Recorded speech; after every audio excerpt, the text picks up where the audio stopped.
In here, we pour whiskey.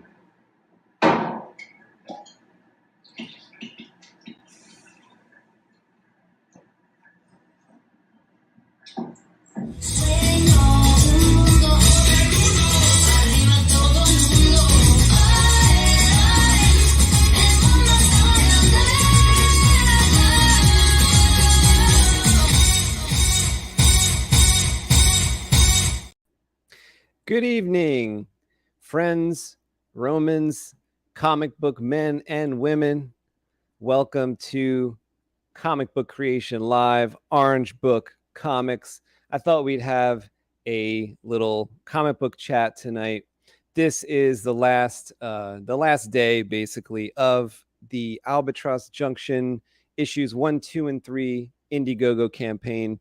So I thought I'd get on here, talk to you guys, and see what we can do to make people aware of the Albatross Junction campaign.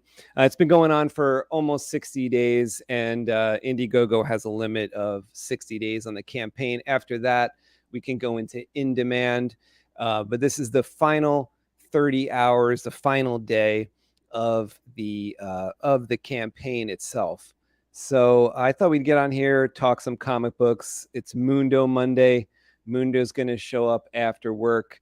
Edmundo Cabrera will be here. We'll talk about comic books. We'll talk a little bit about Albatross Junction issue 3, upcoming issue 4 later in the year. Actually just finished writing the first scene of issue 4 a couple weeks ago, and it's all about Mundo's bar, El Mundo's, and the opening scene of issue 4 takes place there. Mundo's in it, and it came out really, really good. So that should be a lot of fun when we do get to that. Co-creator of Albatross Junction, Kevin, K. Scott Cosme on Instagram. If you want to check out his paintings, his artwork, and stuff like that on Instagram, you could check out K. Scott Cosme. He's my partner in crime when it comes to Albatross Junction comic book creation, and he's been setting up issue 3. I saw it come together today. It was pretty exciting because I got to read through a little bit of the issue that he been putting the artwork together with the letters, and it was exciting because the story was really coming to life, and I was having a great time reading like the first 10 pages. So I hope that we'll get a couple of those pages, 3 or 4 consecutive pages on the Indiegogo campaign page that people will be able to go to and not only see the art, which is there right now. If you want to check out the campaign, you could see the link in the chat box or in the description of this video. But I saw the first 10 pages put together. Actually, we've been working on them kind of out of order. So working on, actually page 1 has been one of the last pages we've been working on. So that's still in the inking stage, but a lot of them have turned to color already. And to see those like in line with the words coming together and stuff like that, it's pretty cool. We could tell that the story is very strong in this issue. A few callbacks to the first 2 issues. So it was really neat to see it progressing. So that's going to be ready pretty soon. We got our printing estimate, our printing figures, and it seems to be working out in regards to like what we thought it might be to print it, which is kind of rare like in these times because paper's a lot of money now. Paper's very expensive, and the printers are having a tough time like actually keeping paper in stock. So we got really lucky. We had to wait a little while for the printing estimate, put in the printing estimate a few months ago. And we recently, about 2 weeks ago, got back the estimate. So we were able to, sitting on pins and needles for a while, trying to figure out like, is this going to work? Is like what we're selling it for actually going to pay for the book to be printed? Turns out it will. Today we crossed over, thanks to Mundo, I believe, who bought the issue that took us over the $1,000 goal that we had on Indiegogo, which means we will be able to print the book. We're going to reprint issues 1 and 2 as well for anybody that hasn't, gotten in on issue 1 and 2. Those are available on Indiegogo as well. So you can get, if you're just stepping into Albatross Junction, you can get issue 1, 2, and the upcoming issue 3 all at the same time on the campaign.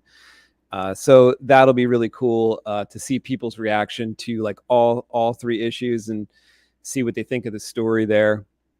Another thing I thought we'd do tonight is take a look at some like movie trailers, and I'll wait till like Mundo comes in here and we'll watch them together. I haven't seen the Ant-Man trailer yet. I saw that there's like a trailer 1 and a trailer 2 for Ant-Man 3, which is coming out soon. I don't know when, a couple months, I guess. So they have 2 trailers out. I figured maybe we'd watch one. If we'd like it, we'd watch the next one, kind of talk about it, talk about anything comics, anything comic book related will be fun to chat about. I've been getting I'm still waiting for like a few issues of comics that I've purchased on Indiegogo. I think Cash Grab by Cecil is coming in soon because I think it's printed, and so I'm waiting on that one. And I think there's another one I'm waiting for as well from Indiegogo. And I still have a few that I'm going to read, and we'll do a review on Y the Last Man, the next few graphic novels. I got like graphic novel 3 and graphic novel 4. We did a review on the first one maybe a year ago. So I actually have the other issues of those and haven't read them yet. But I'm kind of dying to check those out because like the story, each one of those stories end in like a little cliffhanger. So I'm excited to see the next level of what happens in those stories.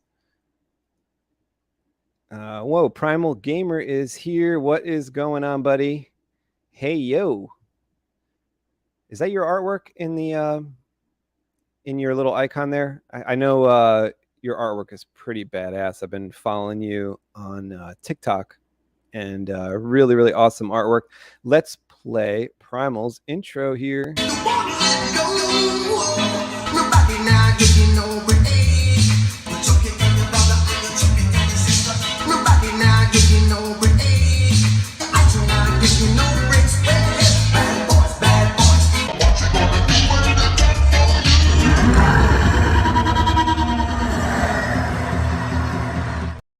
Gotta love Primal. He's been here since the beginning.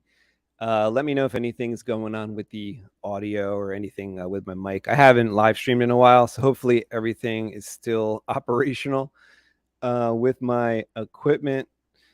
I hope you guys can hear me pretty good. Shadowhawk talks. Hail Shadowhawk talks. Cash grab is never coming, he said. I think that's the joke. That it's like it's actually a cash grab, because I know that campaign went up to like over 400,000. I think $400,000. It's kind of a joke that it's never coming, but I have hopes for it because there's like these additional books that are coming out with it. Like one's like Dirtworm Doug, making fun of this guy named Doug who does what's it called? What's it called? Something Jim, Dirtworm Jim or something. And it's going to be a funny little additional book to Cash Grab. So I'm kind of actually looking forward to that, maybe more than Cash Grab. Some of the extras that you're going to get with it. K Scott Cosme is here. Oh shit, where are my people at? What is this? This is a live stream, if you can remember what that's like. Tone back the Krypton a little bit. He said, tone back the Krypton, and they wanted me to say, okay, what? That is K Scott bugging out on a previous live stream. Shadowhawk talk. Cecil's good. It's the running joke. Yeah. Yeah, I do think it's coming. It's just it's kind of funny that it's like been like 2 years. But you know, some comics just take that long. Our first campaign didn't quite take that long. I mean, it took like 2 years to make the book, but as far as being late, we were late. I think it was like 6 months late. Yeah, it was 6 months late because we were like saying it's going to be the coldest June. See, our book Albatross Junction has to do with like the sun is gone and there's like it's just super cold. I mean, obviously, like there's no more sun, and it's Earth, and it's just hundreds of years after the sun got destroyed. So it's like negative 180. The Earth is like spinning out of control. There's no more orbit around the sun, you know. But it was supposed to be the coldest June on record. We were going to put out the book, and it turns out it came out in December. Mundo is here. What is going on? You know what? I'm in the house, buddy. I'm in the house. It's going good. Trusty glasses here. How are y'all doing? So I can hear Mundo. Can you hear me? Let's see. Can I hear Mundo yet? Can you hear me? I can hear you now. Oh, you can hear me now. What's going on, Mundo? Let me play your little your new intro. Let's see. New Mundo intro. Oh, new.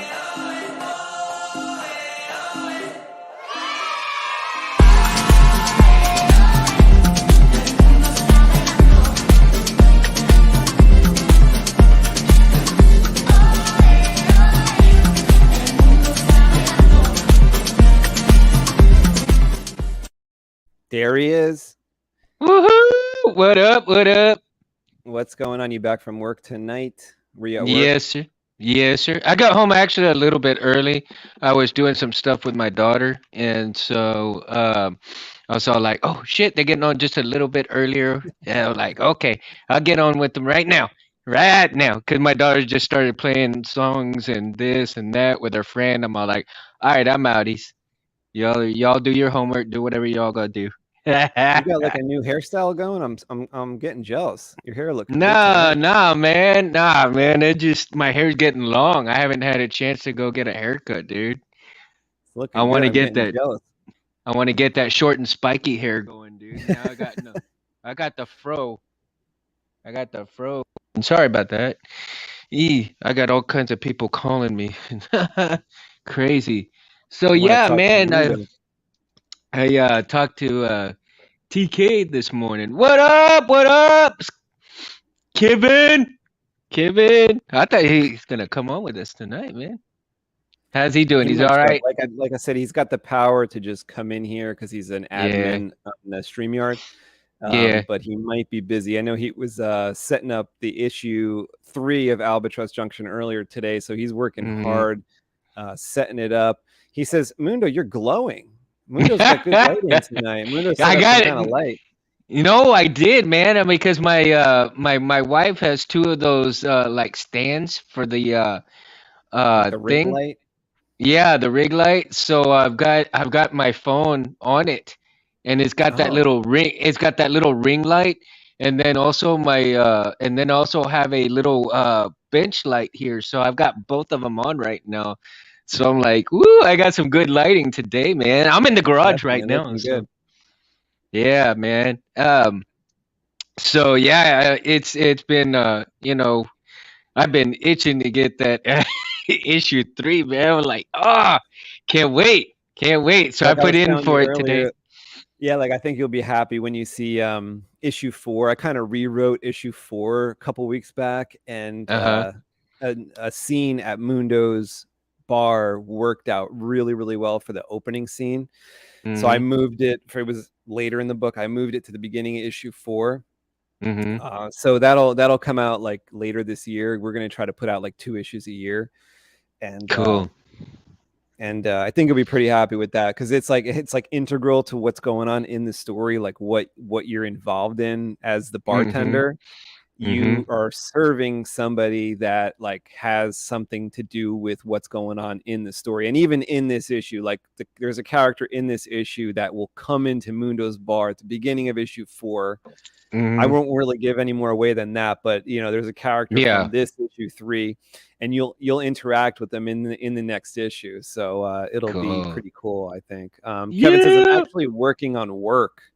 Yeah. Work. So Oh, yeah, wow. not fun Albatross work, but something else. Yeah. Yeah. No, that's understandable, man. Kev, definitely understandable, bro. Yeah, Primal says, sorry, I'm Crazy. back. You see, Primal usually watches us, Primal. and he also plays video games because he's a gamer, Y- obviously, Primal Yeah. gamer. So It's good we to see you, understand. Primal. Hey, Keep he was here playing for the those last games and show. keep kicking ass. He was here from that last show that I did, man. So super happy, to see that he came and stopped by on the show that I did last week. You know, and last week I wasn't really gonna do any. Like I said, last week I wasn't gonna do a show because I had a lot of things to do, and I decided, well, shit, I got some of quite a bit of them done. And I'm all like, okay, now what do I do? And well, it's like it was early enough. I said, well, hell with it. I'll go ahead and start doing a live. So I did, and Primal came on, and a few others came on. It was great, and even Meg Tooth stopped by real quick and just Oh, had a few words. So that was pretty cool. was that Thanks, on this Tom. channel or was it on a Saber channel? Yeah, I think it was on the Saber channel, but either way, both of them, it kind of interacted a little bit, as Nice. and with the last show that I did for this channel, also going over the Star Wars book, and as some of the aesthetics of it and so forth, that played an integral part of Albatross Junction, because some of the materials that you guys use um, are from the martial arts, are from Star Wars, are from different genres of movies and shows and so forth. So all of that, along with the Kevin doing some research and in genetic stuff and health stuff like that, plays, like I said, an integral part of the comic book itself. And so when the last show that I was doing, I was trying to reiterate and some of the materials in that Star Wars encyclopedia, that some of that stuff can be integrated into the comic book itself, as well as explaining some of the things in the book itself, in case people wanted to buy that Star Wars encyclopedia. And Yeah, like but that it was we were talking today about Cyberpunk. What's it called? It's 20 something. It's a anime, yeah, right, on Netflix based on the video game.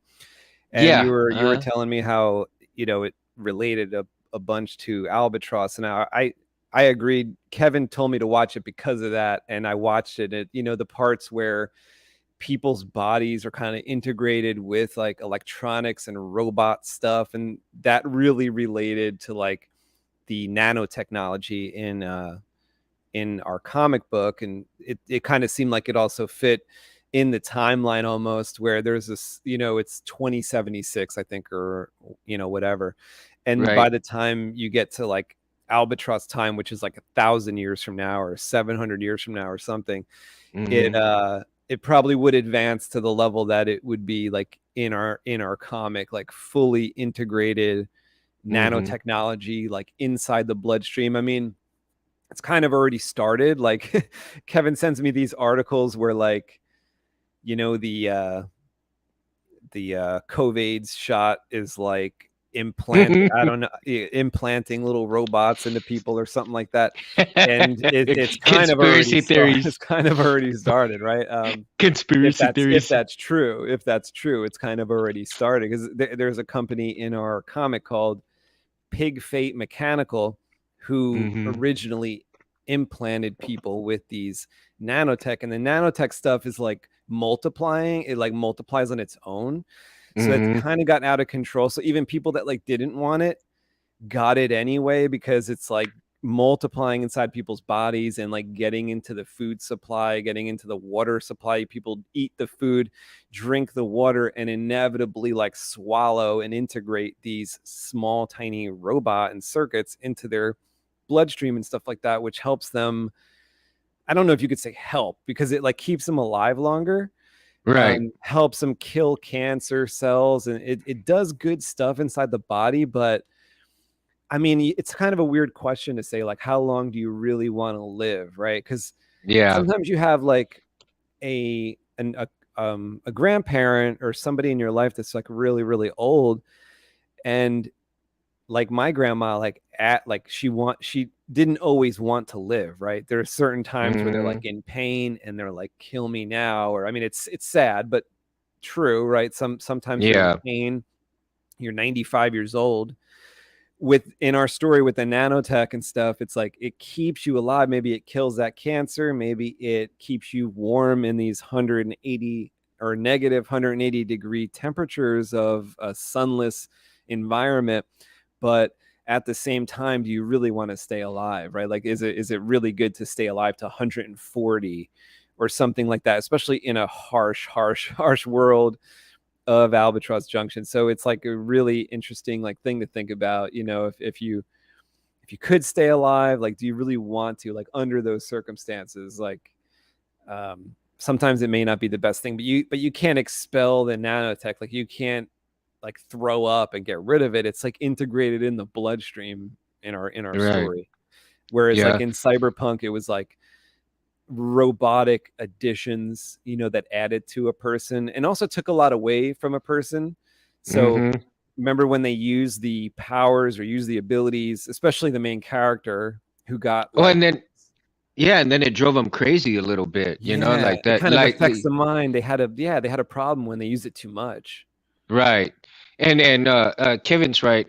It was called Edge Runners, Oh, Cyberpunk Edge Cyberpunk Runners. Edge Runner. Okay. Yeah. And so, but Great yeah, as animation. if absolutely, man. Yeah, absolutely. And I'm checking out, I want to see a few other animations there that Netflix has done because they're doing some really good ones, man. And but anyway, going back to Edge Runners, they when they were using too much of the powers, yeah, it drove them a little crazy, and especially like that big guy.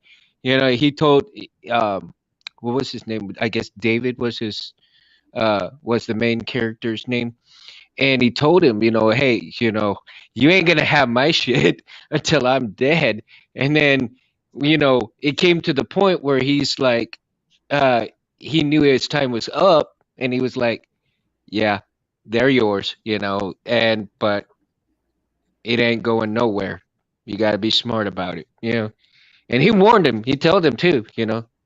It's going to happen. Or the cyber doctor, the one that the implant doctor told him and warned him that eventually everybody who uses them goes crazy, and it's just a matter of time until you have it. Was it even And do you remember like the really big threat who was like a mega beast and had all the expensive upgrades? Was that, and he wasn't really much of a person anymore, right? He was just like a brain stem, or he was just a head or something. pretty Like, much it was was he just a head. affected mentally too? Like, was he a Yes. nut job from it too? Yeah. Yeah. And then the first nut job that they showed was that big guy that was killing all those cops at first in the Yeah. very first opening scene. They utilized that scene right there to kind of set the tone for the whole show because oh yeah, Kevin's right, Adam. Yeah. And what do you call it? That set the tone for everyone that has started getting those cyber upgrades to their bodies, what could happen. And a lot of, if you really watch it and you really pay attention to it, there is tons of foreshadowing in it, tons of foreshadowing. And but what I really loved the most about the show is all of the colors that they put into it to signify certain elements, that are coming up. Um, Especially when they had some of the blood scenes and stuff, you never saw what happened, to that person, but you already know what happened. You know what I mean? So, for example, you see the scene where the main character is walks into that office and he shoots those two people, but you never see him shoot both of them until later on. But you hear the shots, and you don't see him actually pull the trigger right at him.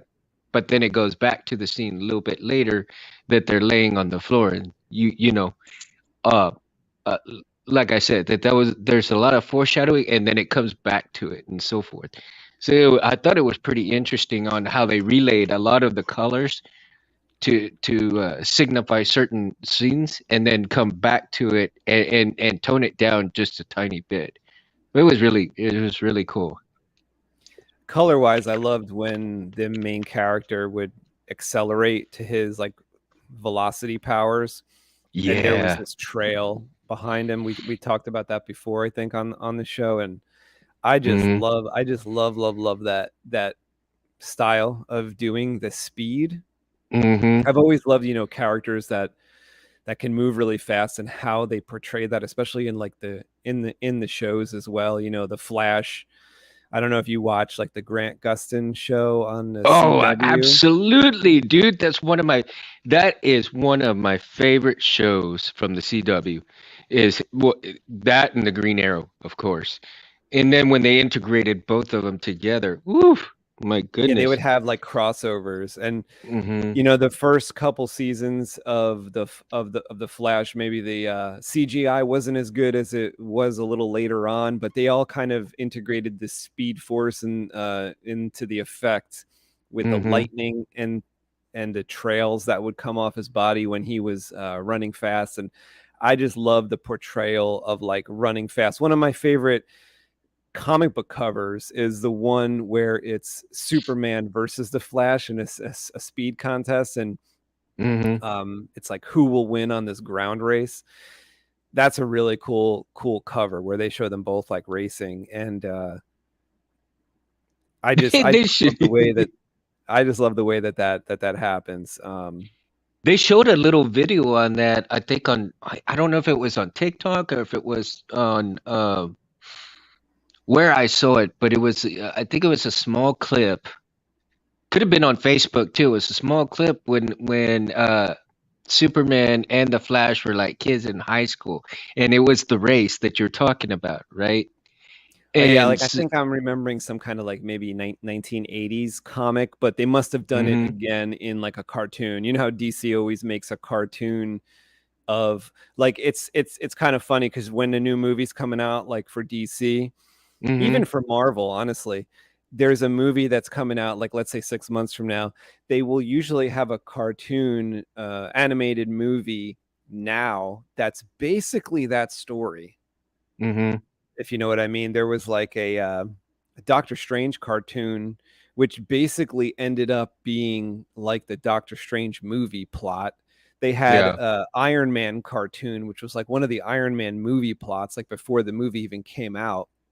So it's almost like I don't know if they're testing it or they're just the movies maybe copying that story, but they also like replay stories from the comics. So maybe it was one of these animated shows that's like depicts this 1980s comic but kind of fresher where they race and like you said it was like they were back in high school or something like that.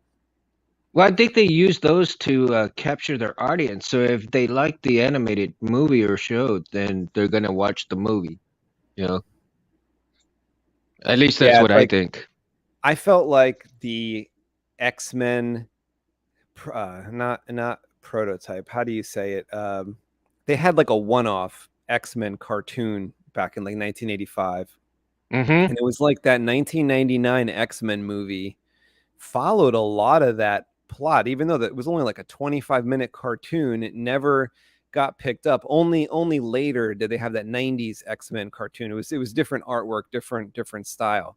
But Mm-hmm. the X-Men cartoon that was just like a one-off was the basis. It seemed like the storyline to the 1999 X-Men movie, but they replaced Kitty Pryde with Rogue in the movie. So whereas Yeah. like Magneto kidnapped Rogue in the movie and forced her into this machine, right? That would like he would suck her powers out or something like that, and then use this machine. Very similar storyline to the X-Men cartoon, where he kidnapped Kitty Pryde to sort of use this machine, which would take the comet off its trail or something like that. And you know, they had different X-Men in the story as well. Of course, they had Cyclops, Jean Grey, and people like that, like Wolverine. But they also had, in the cartoon, they had Colossus, and you know, they didn't bring Colossus in until like the third X-Men movie. They had Was that the one? Nightcrawler wasn't until the second X-Men movie, but well, so was that that was, I think that was the X-Men show, the X-Men animated series on Fox, I believe it was. On Fox Network. Back in the day. Is that the one you're talking about, right? After the yeah, I'm gonna look it up that they followed. Find it. Because that one, I thought that one was better. That animated this series one's called better Pride than... of the X-Men. I'll show you. Oh. Pride of the X-Men. Did you ever see it?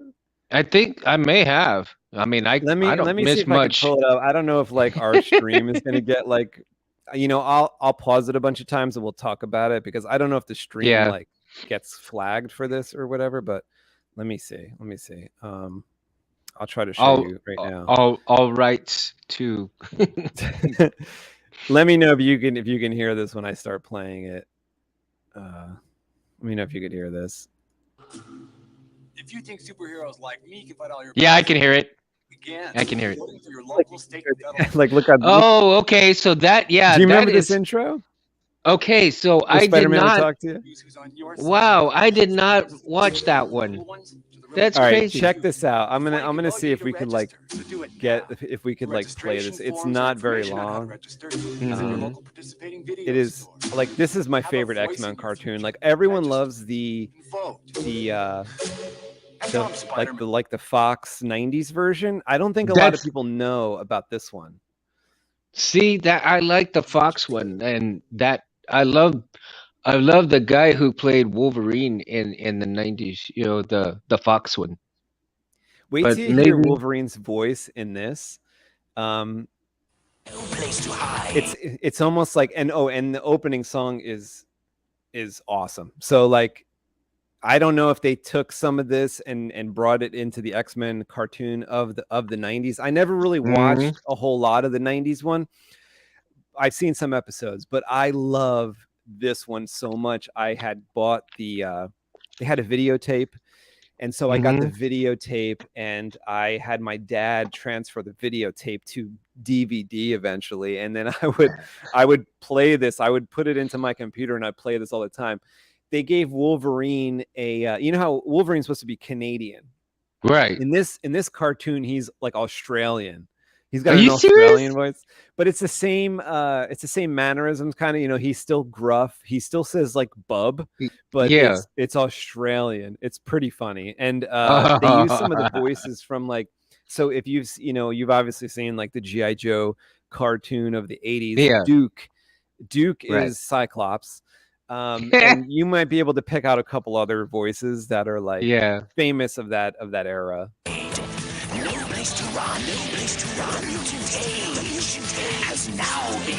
See, like the art's pretty good. Like I think I did see this one.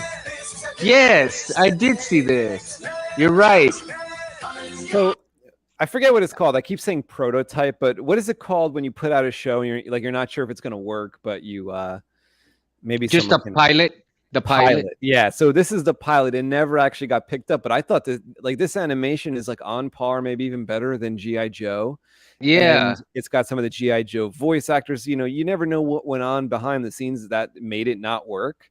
Right. But it has Nightcrawler in it. Like, to me, the Magneto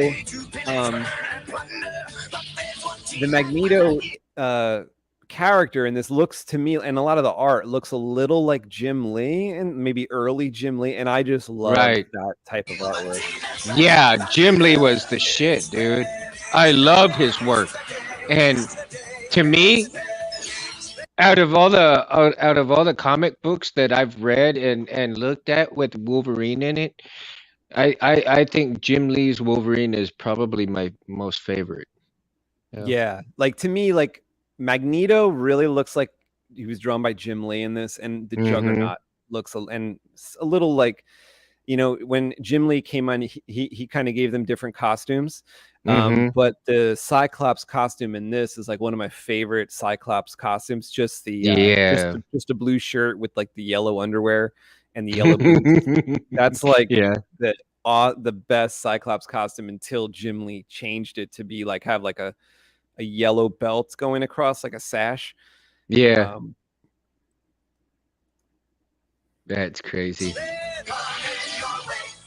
Yeah, exactly. This is Stan Lee of Marvel Comics. Stan Lee warning you to introduces look around it. you, your classmates, your friends. You never know which one of them may be a mutant, a person. I born you with know strange I and don't think wondrous I have powers. mine on Some mutants, DVD like the X-Men, or even in my use their computer. special gifts for good. This type or this one. I think I This watched cartoon. it, but but I'm gonna have to look for it and download it or something, man. Yeah, like you can get it a little clearer than this. This is a little bit blurry. Like this is probably a rip from a videotape. Somehow, I think mine is maybe a little clearer, but I'm not sure. You know how sometimes when these old shows they didn't actually produce it in a very high quality in the first place, right. But you know, it's probably just kind of a little warped from being on But then there are video. the terrorist mutants who plan to destroy the human race. Mutants. I hate them. I love that. This is also, I mean, such a short story. They get a lot across. So like Stanley introduces it. He says, you know, you never know which one of your friends could be a mutant. Yeah. And then the show starts and there's these army guys going like muties. I hate them, you know? So it kind of within a minute, you get that like people hate mutants. And then you can tell that there's like they have a captured mutant. Take this here. mutie we're hauling tonight, for example. He's too dangerous to live. That may have been the reason why they took it off. I command it. I love this when he like flexes and the cage is bending. He's a mutant, a stinking mutant. He doesn't deserve to live on the same planet as normal, decent human beings. When the Brotherhood of Mutant Terrorists and I are through, humans will no longer have a place on planet Earth.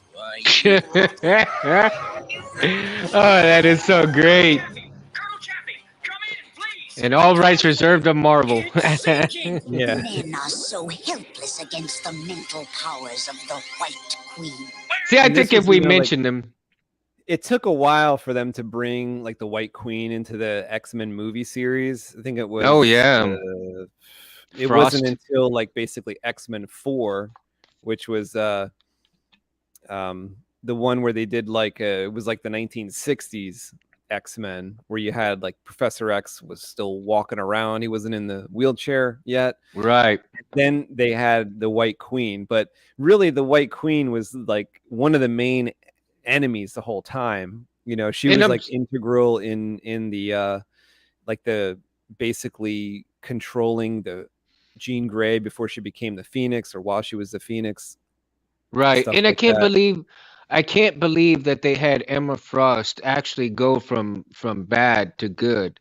I think her character would have gone a lot longer had she become like the leader eventually. You know what I mean? If Well, she there had was a time in the taken comics when Professor X like left her in charge of the X-Men, because like, I mean, there were also times where Magneto was in charge of the X-Men. well, So yeah, it's because like, they had to. yeah, like It maybe they had to was go do something. I forget, like Professor X was off planet or something like that, and he left Magneto in charge because even though Magneto's like wanting to rule the world and stuff like that, wanting to kind of punish humans, he's still like Professor X understood that he was still really on the side of the mutants. That was his whole motivation, is like keep mutants safe. So there really yeah. wasn't, aside from a few people on Earth, like Professor X himself, there wasn't really anybody who could be like trusted to have the best interest of the mutants in mind at heart. So it was Well, like that's Magneto was true. basically like number two. I mean, it was like, okay, so you have like Professor X, then you have Cyclops, then you have Storm. After Storm, it's like it defaults to Magneto, and after Magneto, it defaults to Emma Frost. So they Yeah. weren't like fully evil. They're just like Right. enemies of Well, the X-Men sometimes, because the X-Men are trying to protect humans as well, and they like have no regard for human right. But beings. you have to remember that Professor X and Magneto were really close friends at one time, Right. and almost kind of like brothers. So even what's going on between the two fighting each other, there's still a very strong mutual hate love relationship with a lot of mutual respect for each other. And in times where they have to, even though they fight each other, there's still that point where they're going to help each other no matter what. They're not going to try. I mean, they're going to try to kill each other, but Professor X, still harbors all of the good feelings towards his friend and tries to tell his friend Magneto, hey, I'm here for you, this. And Magneto, he will very rarely reciprocate that, but when he does, it's like he will help Professor X in certain ways, but to his advantage and not anybody else's advantage. But it is one of the very few ways that he shows his love for his friend Professor Xavier, just that little bit, without saying anything or showing that emotion of it. The movies actually did a pretty good job of showing that in Mm-hmm. in the 1999 or 2000, whatever it was, X-Men movie. They showed a few instances where it was like you knew they had a relationship prior to the movie, and then in X-Men 3, X-Men 3 looks a lot better today than it did back then, because there's Yes, such absolutely. trash out there today, and X-Men 3 at the time was like, people were like, this is kind of shit. But there was like some scenes in there, including the one where there's a younger Professor X and a younger Magneto who visit Jean Grey as a child, and they're interviewing her and her parents because she's a candidate she's one of the best candidates to go to the school, because she really is a dangerous mutant. And you could see their friendship. They did some CGI where they de-aged them a bit. Both actors, because both actors, Patrick Stewart and Ian McKellen, are older. Yeah. So they de-aged them a little bit. They had the scene, and that scene really showed a lot of their characters, and that's one of the most enjoyable scenes of the movie, especially when later on Magneto visits Jean Grey in that same house, but she's an adult. She's the Phoenix at this point, and she kills Professor X, but you end up seeing Magneto's reaction. He's not happy about that. He did not want that to happen, even though he kind of goaded her a little bit. He was goading Jean Grey a little bit. Maybe he pushed her a little over the edge, but because he kind of said something to Jean Grey right before that happened, like, do you want him controlling you again? She ends up blowing Patrick Stewart apart into molecules. Yeah. But and you could see how Magneto was upset about that.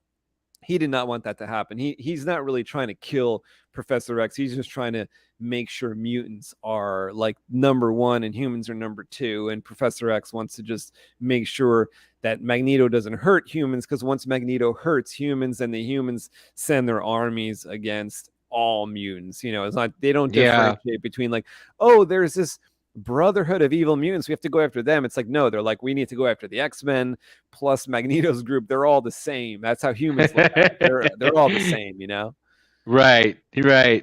But and it's interesting too, because they bring up um in that show, they're trying to bring up, in that movie, they're trying to bring up racism. They're trying to bring attention to what's going on in the world. Right. Well, that's what like the comic is about, basically. And I mean, you could look at them, that minority group, as like any type of group. I kind of always saw it as when I was growing up, I saw it as like they represented gays. That's kind of how I saw it. But it could represent like any minority group that people don't like, or people have have this problem with or something like that. So We're in the middle of the highway. There's no water. Not water, sir. It's the highway itself. I know it sounds crazy, but it's turning into quicksand. Quicksand.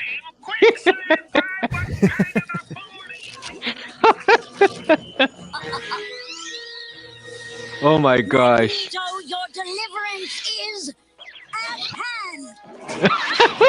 Oh my god. that's a really cool scene too when he busts It's out. It is pretty awesome, man. But the script reading is needed a little work.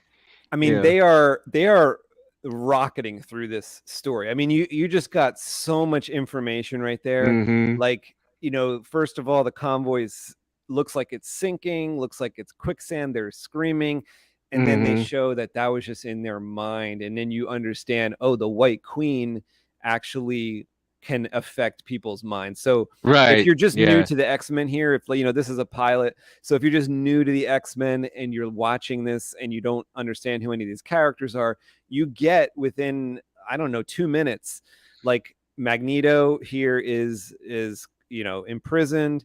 He is apparently the nemesis of X-Men, I guess, and Mhm. also the humans are, Dr. have him captured. Xavier. And then the White Queen, you can see that she could fly.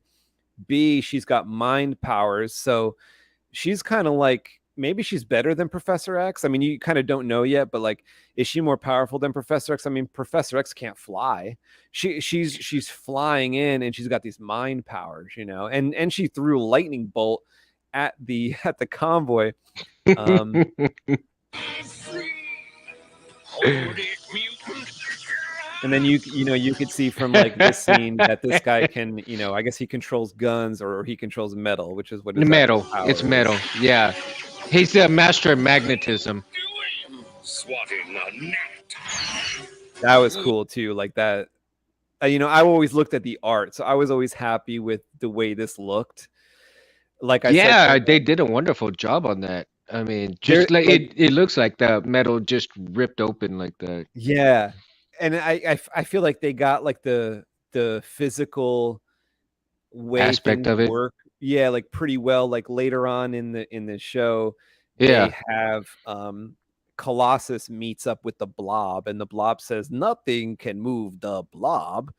And then Colossus tries to move him, and when he tries to lift him, Colossus turns into his metal version of himself, which is like stronger than his normal strong version Yeah. of himself with the skin. And he tries to lift up, I think, something that the Blob threw at him. Maybe it's like something over his head. We'll see. And one of his legs goes into the floor as he lifts up this metal shaft or whatever's falling.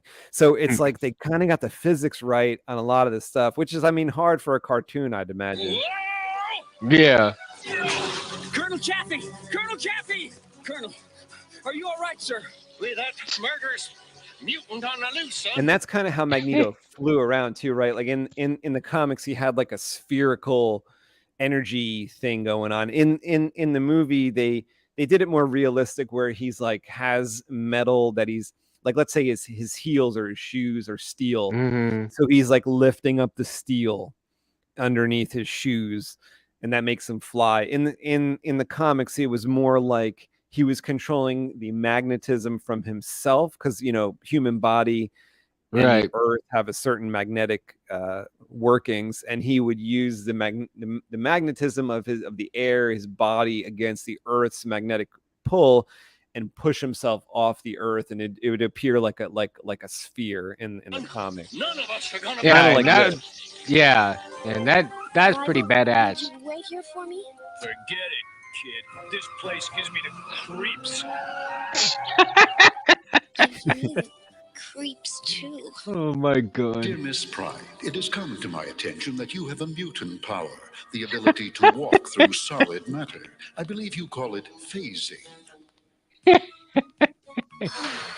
Dear Miss Pride. Is anyone here? This That's way, great. Miss Pride. What are you? Don't be startled. My mind is projecting an image of myself for you to follow. I am Professor Charles Xavier, also known as Professor X. I and those who have joined me are known as the X-Men. This is great. X-Men. But I thought the X-Men were Mutants? So in this, they have which is like, you know, they never even touched on this chick in the movies, but they have Dazzler. Did they ever have Yes. her in any of the movies? I don't think so. But she No. was one of my favorite characters in the comic because she kind of had a normal life. You Yeah. know, she was like a pop star or something. And she used her power to you know, of turning sound into light to Kind of like enhance fireworks. yeah, She to had like kind of like a enhance. fireworks. Yes, like she was kind of like Jubilee. Mhm. Later on, Jim Lee invented Jubilee. I And think Jubilee was based on her, though. You know, a different version of her. yeah, but it's like it made a little more sense. Like I think Jubilee created light from just nothing, but Mhm. Dazzler at least had like that was kind of a weakness too, because like if you're the nemesis and you understand that Dazzler needed sound to make her like laser beams or her light beams, then Mhm. all you need to do is kind of like maybe lock her in a room where there's like sound padding. Soundproof. And if Yeah. she doesn't have any sound, she probably can't make her laser beam. So I like characters that have some kind of like natural way you can beat them, some kind of natural weakness. You know, Superman, Mhm. he's all powerful, but when you put kryptonite into the equation, he's brought down to like less than human strength. You know, he's Mhm. weak. He's gonna die if kryptonite's around for too much. So I always liked when you had some kind of weakness. Like for Kitty Pryde, they show her weakness in this is like if she gets electrocuted or she gets like stunned, she kind of falls out of the phasing capacity. Mhm.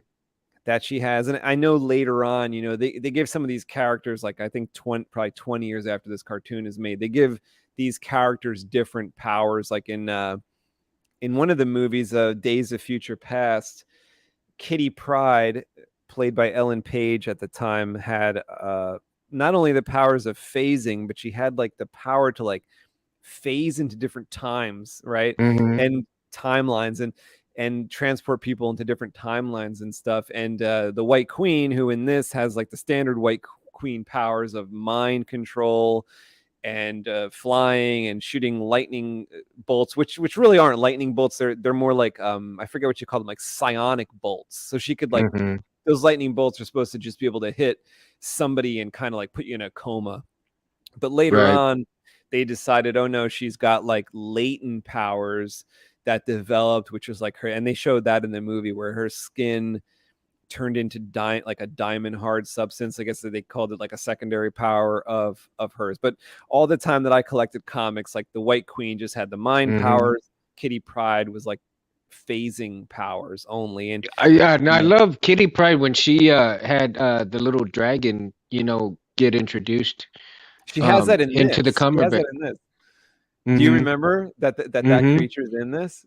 Yeah. Yeah, I that was in forgot the comics the as name. well. I forgot his name, but I love the fact that she had the little dragon with her, and Yeah, that like I that felt like that dragon is kind of like the same. Like, was it from another dimension or something like that? Because one of my other yeah favorite characters, um, yeah Longshot, was yeah also from like another dimension. I believe that I think I remember in one of the comic books um they were doing some kind of they were in the galactic battle of some kind. I don't remember if it was like from Galacticus and Silver Surfer or whoever. And during that time is when the dragon actually came out of a portal and Oh, ended up uh finding Kitty. And when it found Kitty, she kind of fell in love with it, and it kind of took a liking to her because it was so small. And then as it grew just a little bit bigger, and it never got very big either. It was pretty much a tiny dragon, but the tiny dragon had so much power. It was crazy because it not only its power was not only doubled when it was around Kitty, but Kitty's powers were doubled as well while they were together. So if you Oh, follow the comic, everywhere she went, there was pretty much the dragon was with her most of the time. If the dragon wasn't with her, and it's because I think if I remember correctly that the dragon, needed like to sleep or rest or something, and then come back to her, or something of that nature. But it was pretty interesting to see that uh the dragon and her loved each other so much because it was like a dog and mutual human benefit. relationship. Yeah. Yeah, so it's like a dog and a human relationship pretty much. uh Love and respect for each other, but at the same time it was like they protect each other. So if Kitty was she couldn't phase or anything, the dragon's there to pick up the slack because he has his fire and laser eyes, whatever have you will. And so if she couldn't face, she could fight, but the dragon was there to back up anything that she couldn't do. So that and then vice versa. If he couldn't do anything or whatever and she could face, well, they can both take off and get away from the danger and so forth. Oh, It could was you it was pretty imagine interesting. like combining her powers with like martial arts? I mean, she would fuck Oh, people up because all she's got to do is like send her hand into you or something and activate it, and then you're toast. What are you gonna do? You're gonna like not gonna have a y- heart anymore. right. So You're not gonna have that's like a one of neck the. anymore. Well, speaking of that, Psylocke was like that. If you remember, Psylocke was almost I think she was a ninja or some shit like that. That's why I She liked her a was, lot too. yeah. I mean, she was a badass, man. Like I She like how got Jim that. Lee drew her as like an Asian because before that she was like she wasn't like depicted as like an Asian. But Mm-hmm. once Jim Lee started drawing her in like 1986 or whatever, Mm-hmm. she started looking like an Asian, which I think led more, at least for me, led it a little more believability to be like she's like a martial artist or something like that. Yeah, That was pretty cool. and yeah, it was, and I would love to see a movie come out with her now, because like right now I think would be a great time to introduce some uh like single character movies.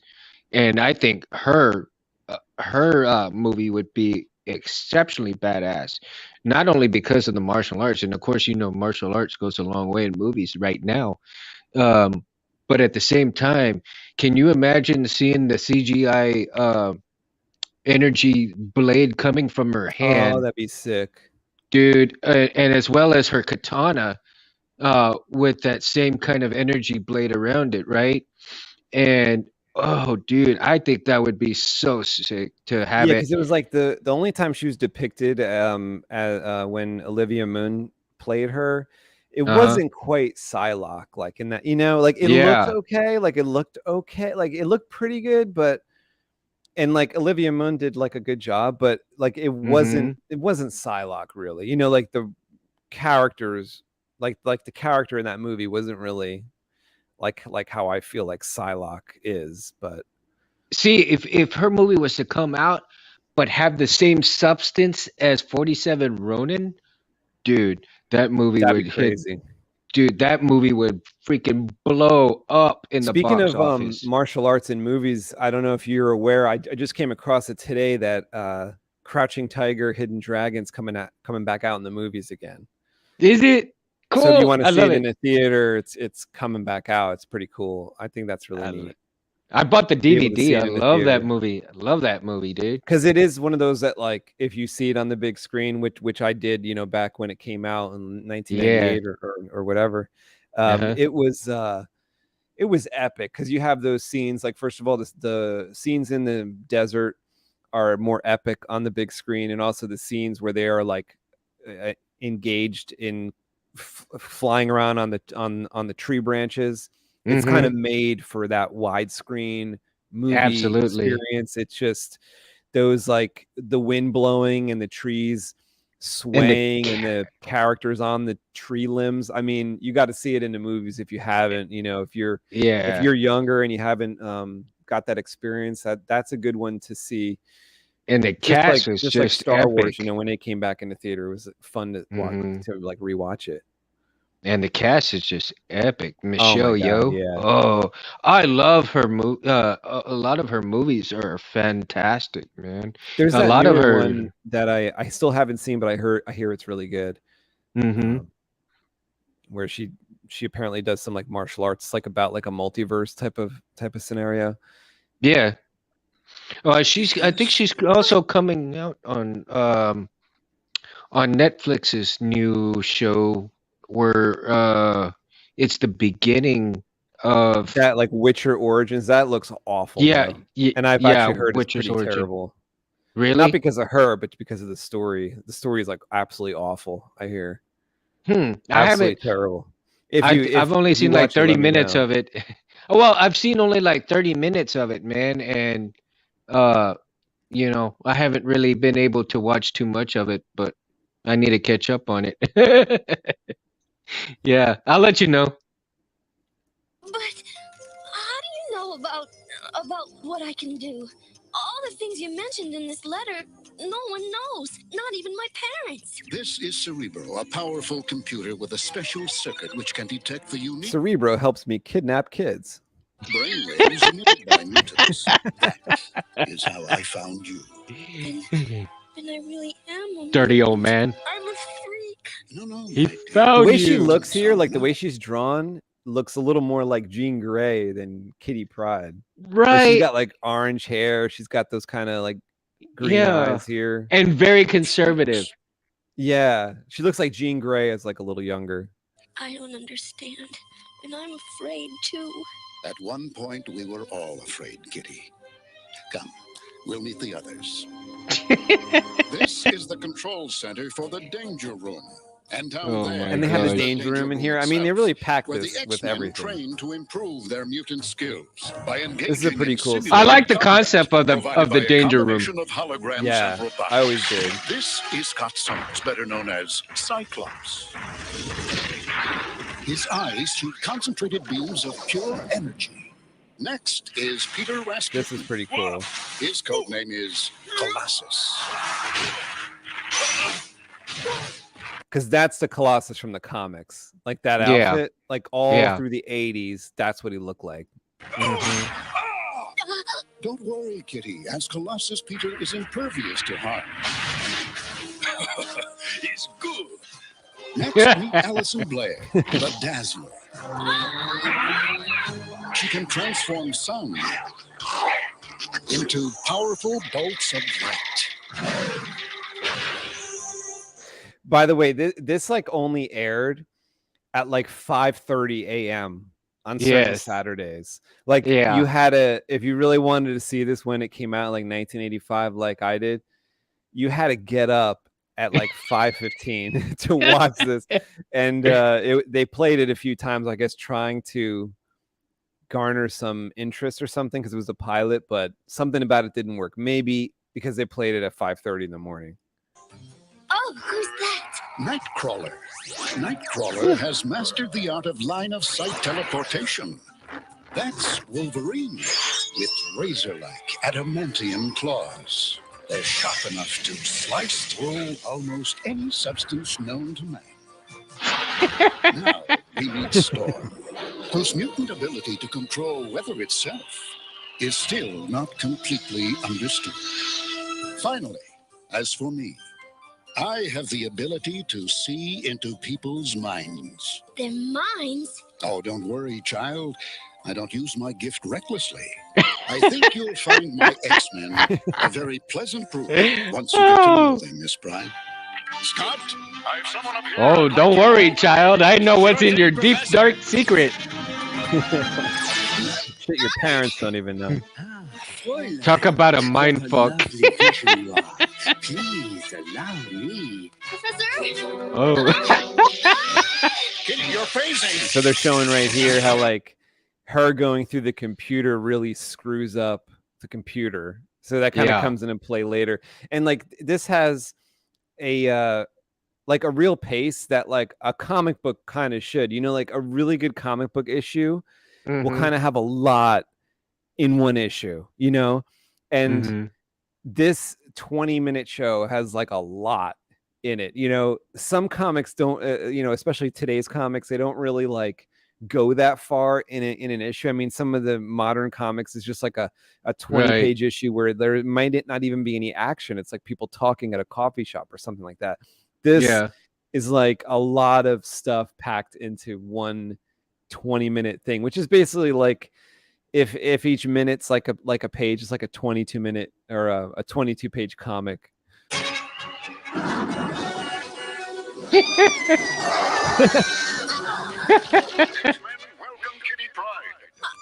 Now, what would happen if Colossus had caught her, but she was still phasing? She'd have gone right through his arms, right? That's true. Right through the floor. It is good, little one. Colossus like rain. So they kind of got his accent right because he's like Russian. Yeah. But wait till you hear Wolverine. It doesn't sound like Canadian. It sounds like Australian or something. Fräulein, you left before I could properly welcome you. Welcome her. Wait, she's not joining the X-Men, is she? She's just a kid. Wolverine! Can't you see the girl's scared? Don't you remember? Oh my God! Discovered you were a mutant. And his voice is. Back off! Just don't want to have to witness some little. What's that? Red alarm. It's a mutant alert. Our training session's over. You know, that Let's go! maybe that's the reason it kind of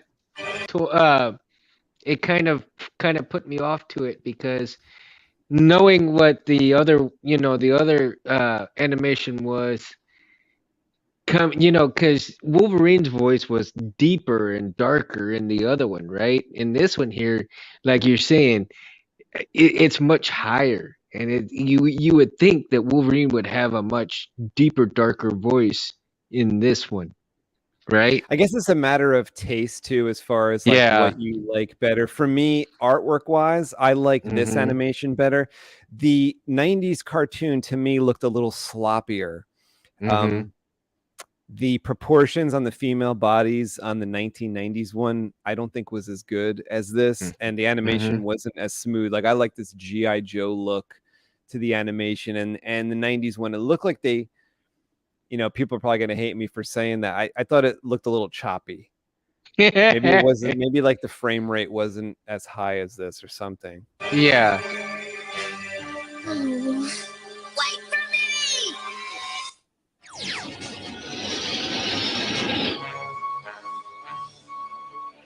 Well, friend, they fell for it.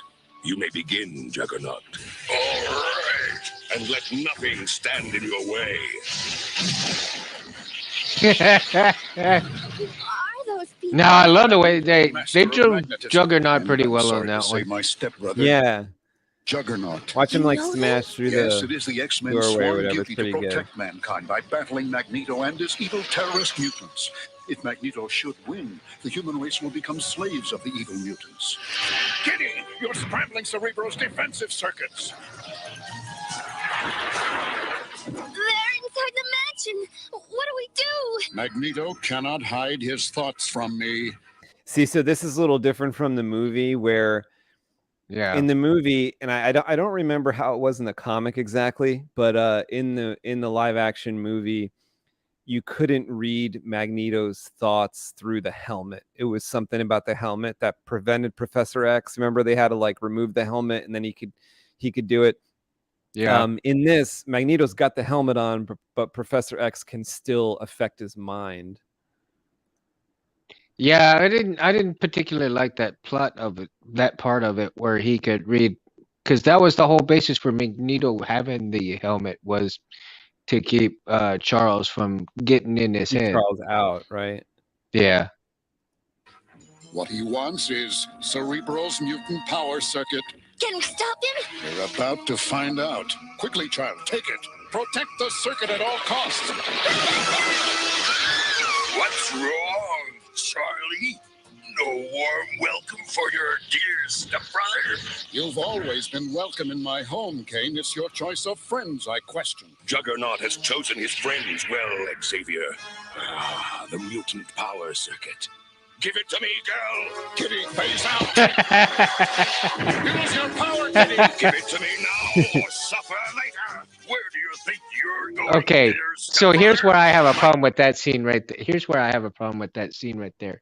So he can get into Magneto's head. He knows exactly what he wants, right?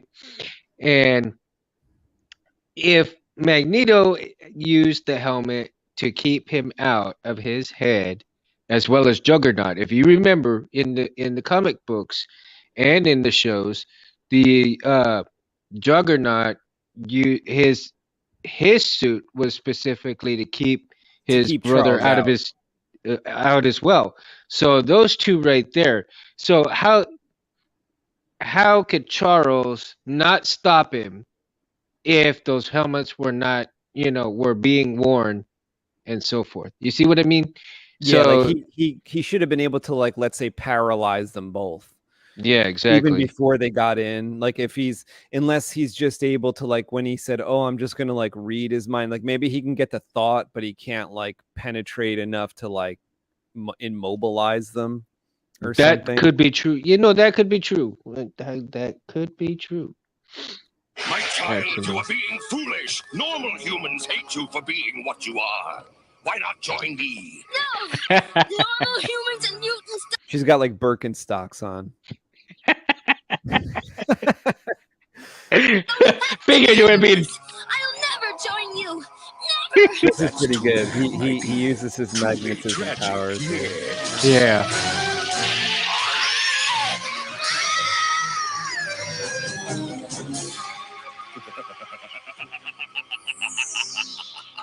The world is mine. The world is mine. Unaware of Magneto's attack on their headquarters, the X-Men race to the Deep Space Observatory for a showdown with Magneto's deadly allies, the Blob and Pyro. The fire! It's coming closer! What do you want? Nothing. Just take over Earth. Now, Blob. After all, once we get the tracking coordinates for the Now Scorpio see comet, Pyro it's right worth- there. Yes, I like the way they did Pyro in this one. Pyro is like perfect. I think Pyro also has an Australian accent in this. Like, where's he from? I don't I forget. remember. Yeah, but like, Yeah. I like this Pyro better than, like, in the X-Men movie they made Pyro a child. Yeah, I like the way they had Pyro here. This is the way they should have had him in the movies. Yeah, Not the imagine way how, the child. like threatening he would have been as an adult. Mm-hmm. He was kind of, like, weak in the movie a little bit. Oh And, yeah, like, 'cause I 'cause he thought didn't they have, did. all he had was, like, the lighter. In this, he has the like, from the comics, he has, like, gas cans, and he has, like, these spouts that he could, he has fuel for the fire in his normal costume. In the movie, it was like pre-costume. It was Right. like, oh, he needs a lighter, and he can only, like, spit fire a little bit here and there. Yeah. But in this, he's got, like, the flamethrowers, and he can control fire, which is, like, because he's utilizing technology, I guess you could say, to enhance his mutant power, because he can't create fire. They made that clear in the movie. Yeah, He can exactly. control fire. It's World War What, Pyro? This is a pretty cool, like, this reminds me of, because all the costumes here, if you had I think it was an annual classic X-Men annual, probably from like 1982 or something, and these were the costumes, and this is actually, when you see the X-Men run up, that's like Yeah, that's like the exactly. cover of classic X-Men #1. Yeah, that's a cover of one of, I believe. I don't know if Dazzler was there. She might have been, but this is basically like Storm's costumes like that. Nightcrawler, Cyclops had that costume, Wolverine, and Colossus. Been expecting you. Expecting us? Colossus, take care of this. No power on Earth can move the blob. Back off, X-Men! Please help us. Let the hostages go, Pyro. This doesn't concern them. Wrong. That is Duke. Yeah, that is Duke. Yeah. It'll concern every human on Earth. Wait till I get my claws on him. He'll be talking out the other side. Look out! Oh, you know what Pyro sounds like? Pyro sounds kind of like Who's that? Shipwreck, I think it sounds like. Yeah, I wouldn't doubt that there's like a couple more G.I. Joe voices in this. Yeah. And then Because sometimes that's like who how it works. It's like a studio makes it, multiple right. cartoons. Like, sometimes like you'll listen to a cartoon, it's like Lion-O, and Yeah. like, from the Thundercats or something, and you can kind of tell that, especially around that 80s time frame, I guess there wasn't unlimited amount of voice actors. They did double duty. Yeah, Different it'd be cartoons and funny stuff. if you hear Cobra Commander in there. I've heard Cobra Commander, and like actually that guy is pretty talented. He can sound different, like in Mhm. different stuff. Here you are, Liebchen. Thank you. Hey, stay away, you filthy mutant! Lob and Paro got what they came for. Whatever it was, it poses a threat to the whole human race. Those mutants are in there! Cover all the exits! That's our cue. Let's go! Hang on, everyone! Ah, Mary Were Jane. they in space, or where were they? As the computer tracking system locked onto the comet, Yes, Master. Everything is ready. Just Yeah, it as sounds you like it. ordered. Yeah, I think they are. Now they're in place space. I don't know if they were a Cerebro's minute power circuit in ago. the magnetron. Get away from me, beast. Oh, see, there's the dragon. Scorpio Lockheed is the dragon. Lockheed. There you is go. now in range. And this was like the real Toad from the comics, where in the movie they had Darth Maul playing Toad. Ray Yeah. Park, right? And although Yeah. that was cool, that wasn't. I mean, it was a fairly realistic, like, because if you're gonna do live action, I guess maybe Toad would be like that. But in this was Mhm. how they portrayed him in the comics, which is like a toadstool type of creature. Yeah. I did it, Master. I did good, didn't I? Yes, Toad. Now make yourself useful. Go play in an airlock. All right, Master. Ooh, come here. Professor? Kitty? Professor X? Here! I found him! Watch this next part. I like when Cyclops like uses his eye beams in a non like fighting way. He Mhm. clears a table. Watch. Where should I put him? Here. That's pretty sweet, because like That it is. kind of shows like in the comics that's how he actually was. Like he could tune his visor to do like a narrow beam, a wide Mhm. beam, a powerful beam, or like just a pushing type of beam. Yeah. Kitty, where's Kitty? Kitty! No, get away from me! She's always so rotten to Nightcrawler. Holy shit. Yeah, She's seriously. awful to Nightcrawler. Like, what, you never saw anybody different? Like, you're different. Kitty, it's okay. You're safe now. Then it's all been real. Of course it's all been real. Get with it. The X-Men don't have room for whiny brats. Just who are you calling whiny? I'll show you. I'll hold it. She's probably the only one that could kill Wolverine here. Like, she I could don't know. maybe put her hand through his head and materialize it. He probably wouldn't make it from that. Well, you're probably right about that. Kitty, Wolverine may not be Mr. Sunshine, but he isn't your enemy. That's right. Magneto's the enemy. Magneto. Professor X. Where is he? Is he all right? Yes, Kitty, I'm fine. Professor! Oh, I'm so happy to see you. But I failed you. I failed you all.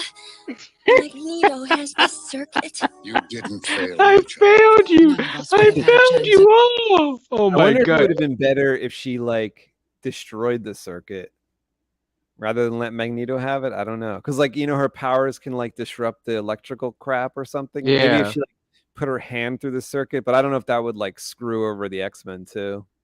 Probably would. It's alone against Magneto. We must discover exactly what Magneto is up to before it's too late. Like this scene right here Okay. kind of became like a meme in my mind over the years. Mhm. when Magneto says the power, and then Professor X is like the power, and then he kind of gets thrown back. Watch. The power. You know, no He-Man. See, isn't this like X-Men movie where Yes. he's got this device as well? Power circuit works. I can feel the energy, the power. I have located Magneto. The power. The power!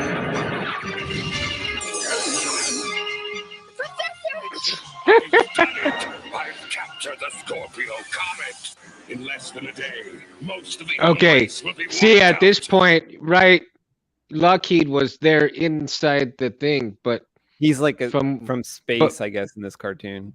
right, but from what I understand is, I think at this point when they were doing in the comics, something like, you know, this right here opened a portal, and that's when Lockheed came in through the portal and was at this situation here, you know.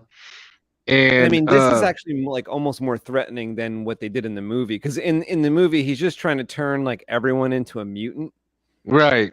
with his machine, and in this he's actually going to destroy the Earth. Like he's going to throw a comet into the Earth. Yeah, Which exactly. is And going this to mess up the Earth. much better storyline, much better storyline.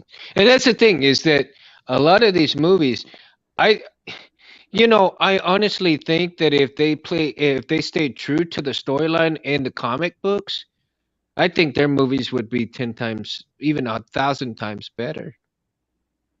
Yeah, I think so too. The comics had the best stories. Mm-hmm. The mutants will rule the Earth!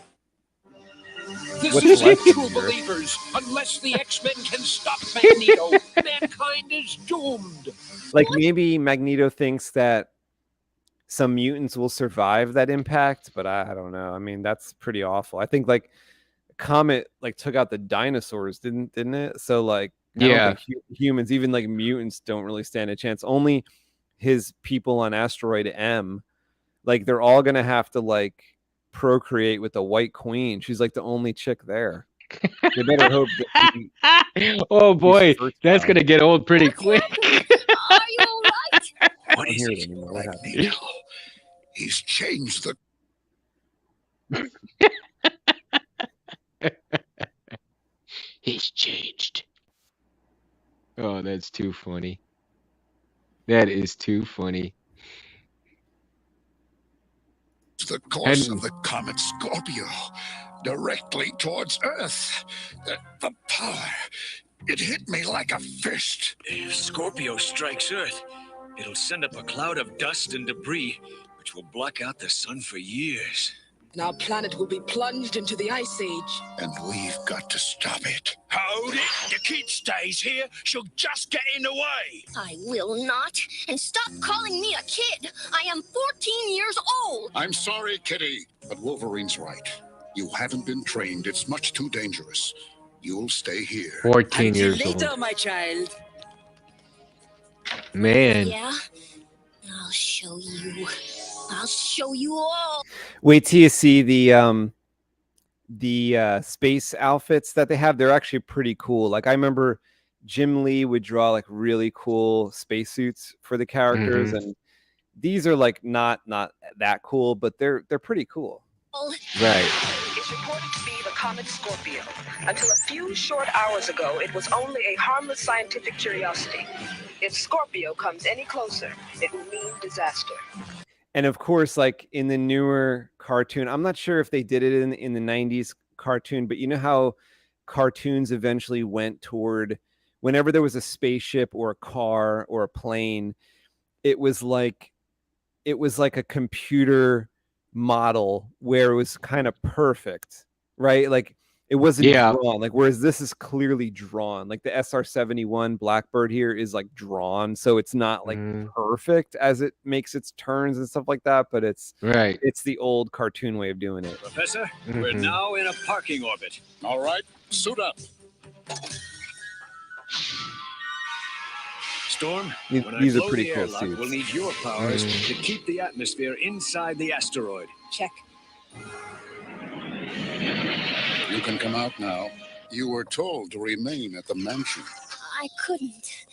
It's my fault Magneto has the power circuit. I've got to help stop him. What you plan to do is very dangerous. I have to help. The world Magneto wants to destroy is my world too. Oh, Professor, wish me luck. I'm only 14, but I can do it. Good luck to us all. She's like risking her life over and your over tracking again. power will lead us to Magneto. Are we going to talk about this all day or do it? We're going to do it.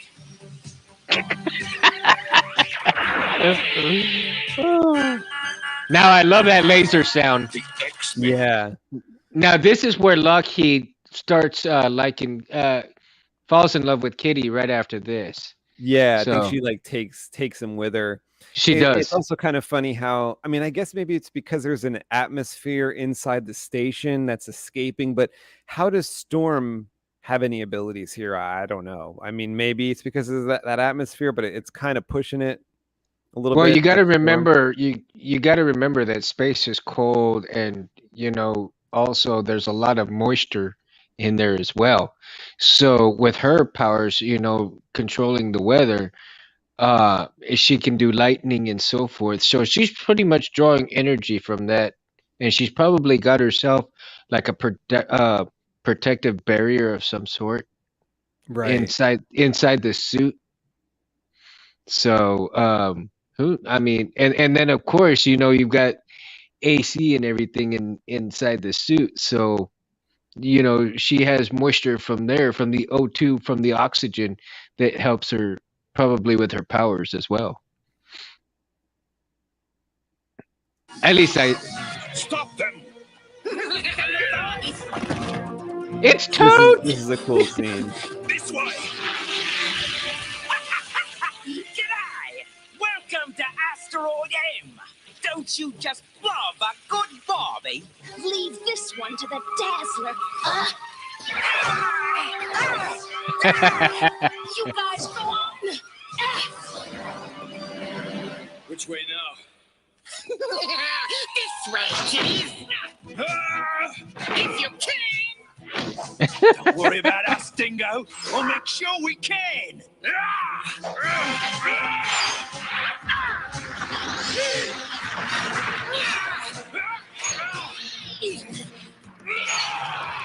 Let me out! That was kind of weak. So, Yeah. you've managed to get past our little welcoming committee. All right, here's the scene I was but talking about, I you think, go with no Colossus. Like, further. watch his leg, how it goes into the ground here. I like it. Yeah. And who is going to stop us? Me, Juggernaut.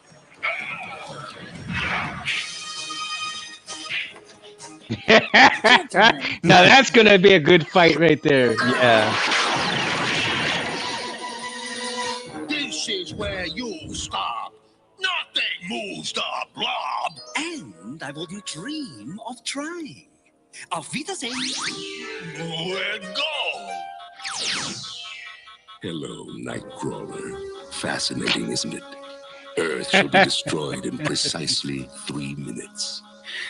Not if I can help it. Ah, but you can't. No one can. Farewell, X-Men. Don't. Oh, but no one can. The circuit. You made me break the circuit. Now nothing can change the comet's course. Kitty, strike now. Magneto's in position. Nightcrawler, the circuit. Your own body is recharging the circuit.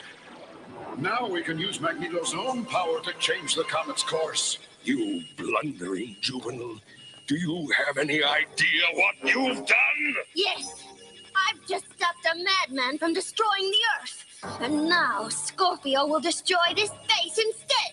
But you still lose. Nightcrawler's own body must continue to complete that circuit, or the comet will change course back to Earth. Although you've won, Nightcrawler must die. Nightcrawler, is it true what he said? Get everyone everyone off the asteroid at once! But I can't leave you! Not after the way I... Go now! Kitty, join the others. Quickly, I have a plan. Nightcrawler, listen to me. I'll keep the Blackbird on your view screen. Your timing must be flawless. You'll have to teleport just before the comet hits. Do you understand? Of course, Professor. Now, Nightcrawler, now! You've waited too long! He's gone. There. He's alive. Not for long. He's entering the Earth's atmosphere. He'll burn This is up. pretty neat how they show him burning up. Yeah. I like that image there too. Yeah. That's it's getting warm in here.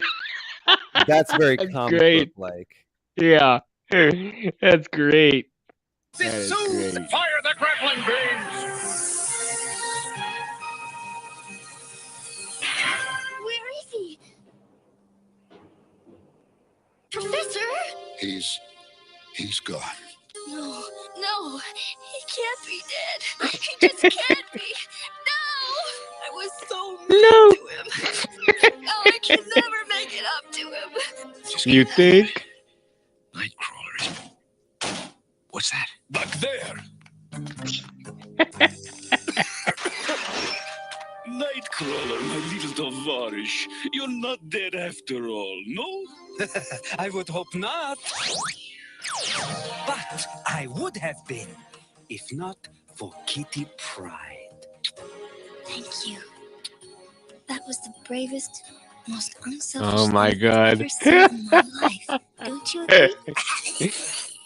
Well, Wolverine, you were against Kitty being a member of the team. What do you think now? So the kid got lucky. That don't make her an X-Men. Not yet. Yes, the X-Men have won, but only for now. Magneto is still out there, waiting, planning, plotting the What up, destruction Felicia? of the human race. But whatever the challenge, whatever the peril, the X-Men will be They did there. a lot in that episode. See, I don't think, I guess it's just me, but I prefer him with a deeper voice than that. Wolverine. Now, Kitty Pryde, good. Professor Xavier, good. Nightcrawler, good. Almost everybody else, great. But I think Wolverine should have had a deeper, darker voice. That's Yeah. all. Because in most of all the movies, and then even in most of the characters, the comic books, they explain that he's got a deep voice, a real low tone, deep voice, and talk something like this, real low tone, and menacing. Because I don't know, I can't picture him with a high pitched voice. And like I just- Australian was weird. Yeah. It doesn't seem to me that kind of voice isn't conducive to what Wolverine is really about. You know what I mean? Felicia Yeah. says reminds me of Jubilee and Wolverine's relationship. Yeah, I could see that. Felicia says this all happened on one Saturday morning. Yeah, it was Pretty exciting much. back then to see. Yeah. that. I mean, I was loving that, because it was like my favorite cartoon at that time was like Spider-Man and his Amazing Friends. That's what I was Yes. into with Firestar and I Iceman. dug that too. I dug And that. like this was, I think it came on like before that, early, like an hour before that on a couple Mhm. Saturdays in a row. They're trying to kickstart this pilot, but it just never took off. Yeah. Until about 5 years later when they made the X-Men cartoon everyone's used to. Mm-hmm. Oh yeah, because to me, I can't. You can't beat that first one. Yeah. I mean, that's just my opinion, because I love the first one though. I mean, my God, I think the guy who played Wolverine in the first one killed it. I mean, damn. I mean, that was my Wolverine. You know what I mean? You talking about the 90s cartoon or the movie? No, the cartoon. Oh, okay. Yeah, and then even see, even the Netflix movie or the animated show that they're doing, like the XMen and stuff like that. The Have you seen Japanese those? one? Yeah, the Japanese one. That's good. That's really It's good. it's great. It's great. They did a freaking awesome job on it. And Wolverine, he's like this badass self, like bring it. I'll fuck your ass up, So, and all the X-Men. I mean, all of it is great. Did you see the Blade one too? No. I Oh don't think I saw man, the Blade one. I have to check that out. They have like the Wolverine and X-Men Netflix shows. I watched all the ones they posted. hmm I don't know if there's more coming, but those are really, I think really they well are. done. Those are Yeah, like I a think next there's more. level type of thing. Those are good. hmm Do you want to see a Ant-Man trailer? Have you seen it? I see it, but I don't mind seeing it again. I haven't seen it. Let's check it out. You haven't? Haven't seen it. Oh, No. dude, gonna love it. Gonna love it. Let me put on my glasses here. They ran out of power, but let's see if I got power. Need more power. The power. The power. All right, let's see here.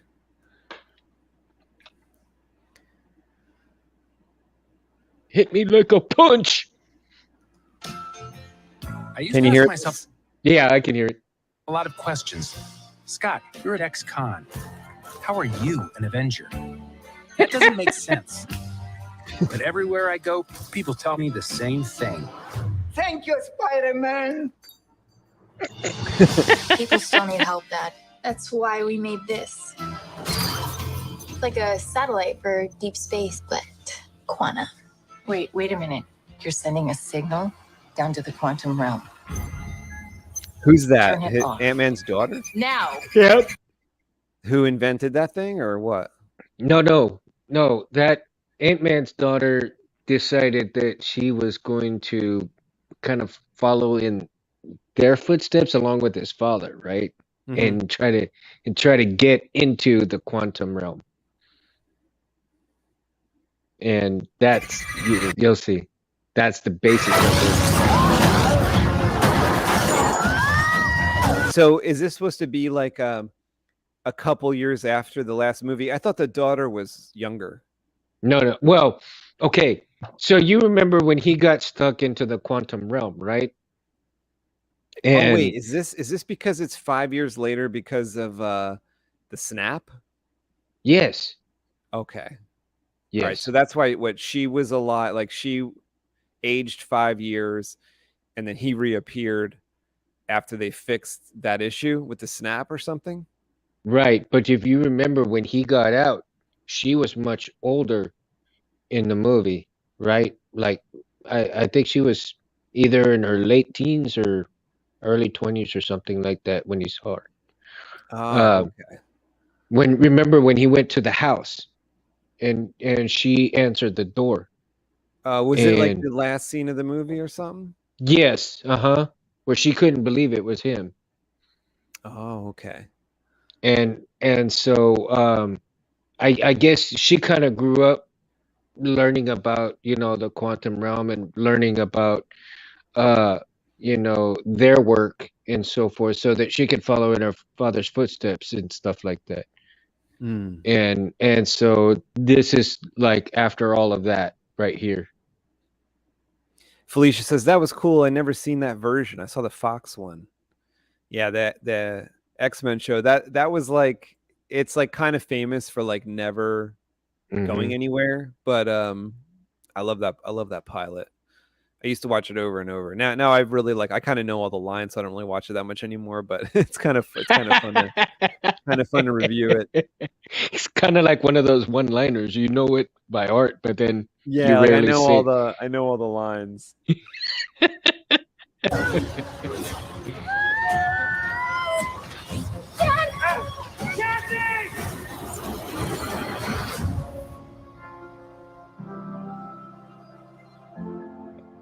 She's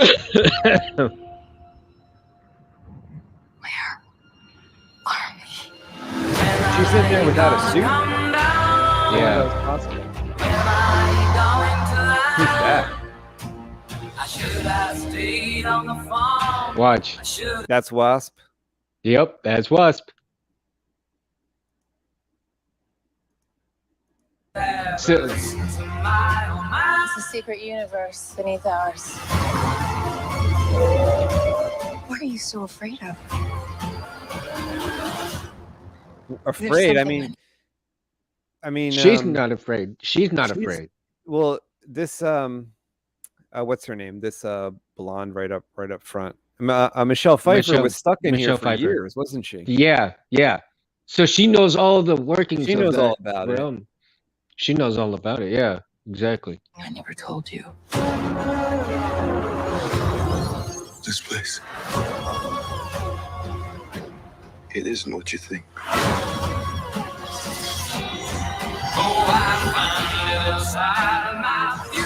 Well, all right. One of the weird things going on here is that Ant-Man, his whole thing is to become like really tiny, and when he's really tiny, he's like super strong, right? And we saw in Civil War when he got like really big, he was like kind of dumber and slower, but he was strong.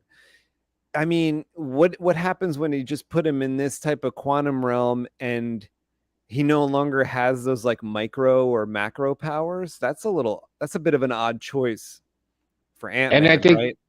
yes, and I think that's what we're gonna see within the movie of that scenario. Mundo's bar. Bill Murray's in it. Yeah, so you know there's gonna be some humor. If you'd help me.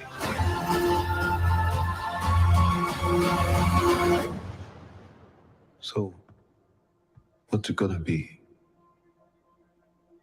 Ant-Man.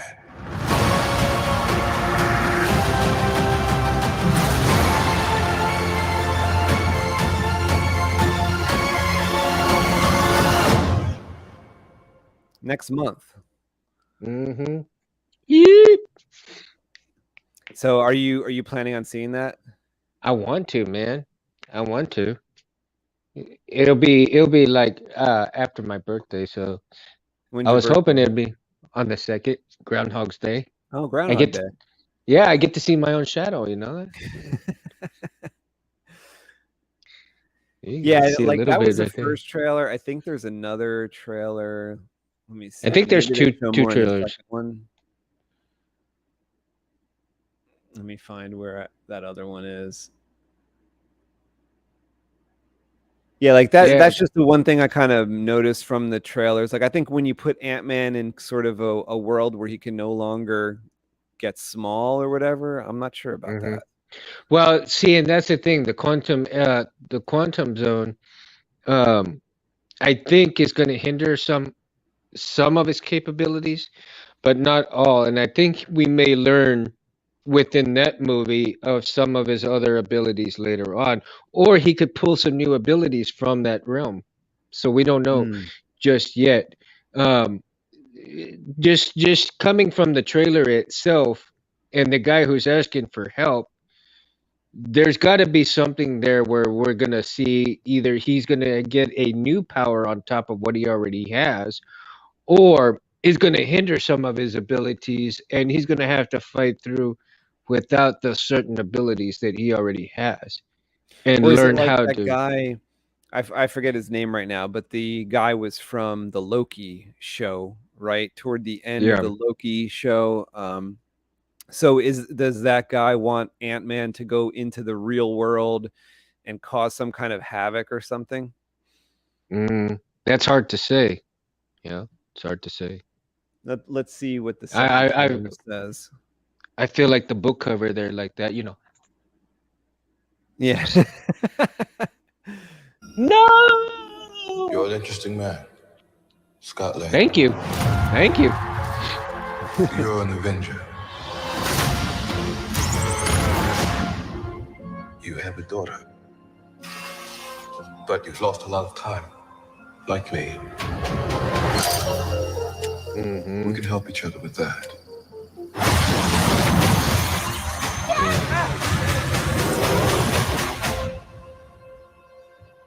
Who are you? I'm the man who can give you the one thing you want. What's that? Time.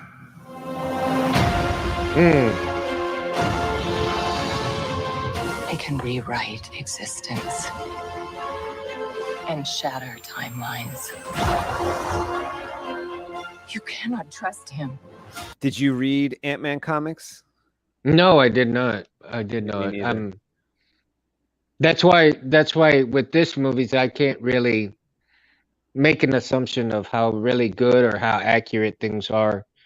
You know, unless I pick up an issue and read it, but I don't think I'm actually going to. Man. I kind of enjoyed the movies, the way they are, and I really don't want to kind of ruin that either. So if I pick up an issue or two here and there, that may end up occurring, and I don't want that to actually happen. I'm pretty happy with how they did it. I don't care who this guy is. I just lost so much. Okay, right here. Give See, us a second chance.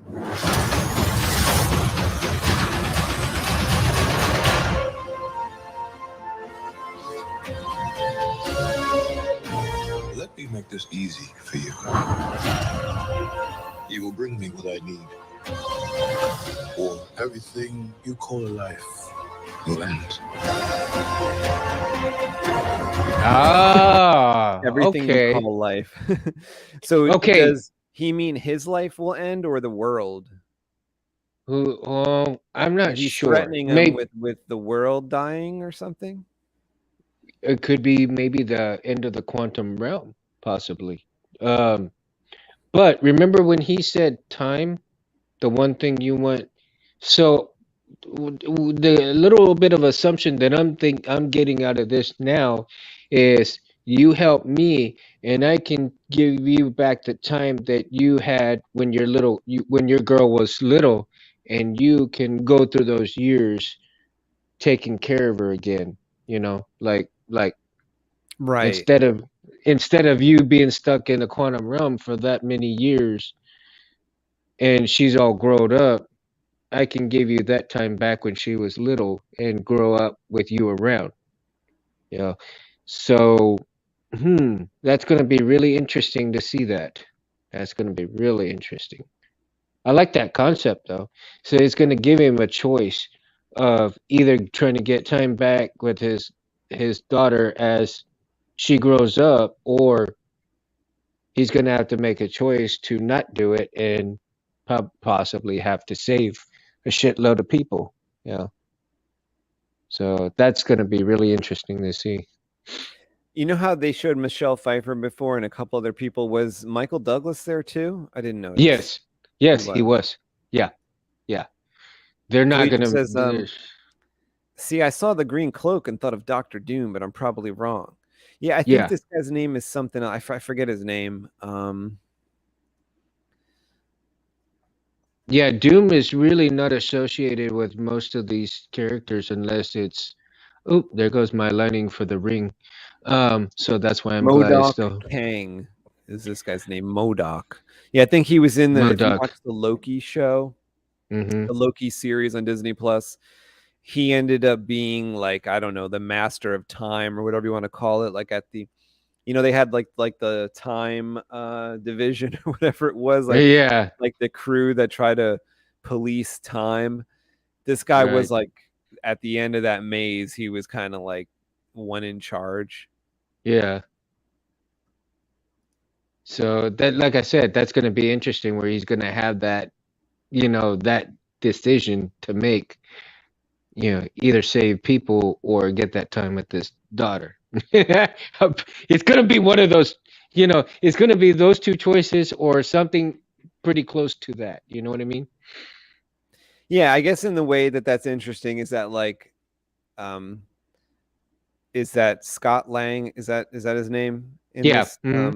Is that he was never like the real like super moral character, so like you can almost see that there might be a hard decision there, because like someone like Peter Parker or someone like Professor Xavier or something like that, like wouldn't ever really have to think too long on that choice. They wouldn't go for the personal gain. But the way they introduced Scott Lang was that he was a thief, he was kind of about living that life. So that makes a little bit of sense to me, that like maybe he can be corrupted because he wasn't always like super moral.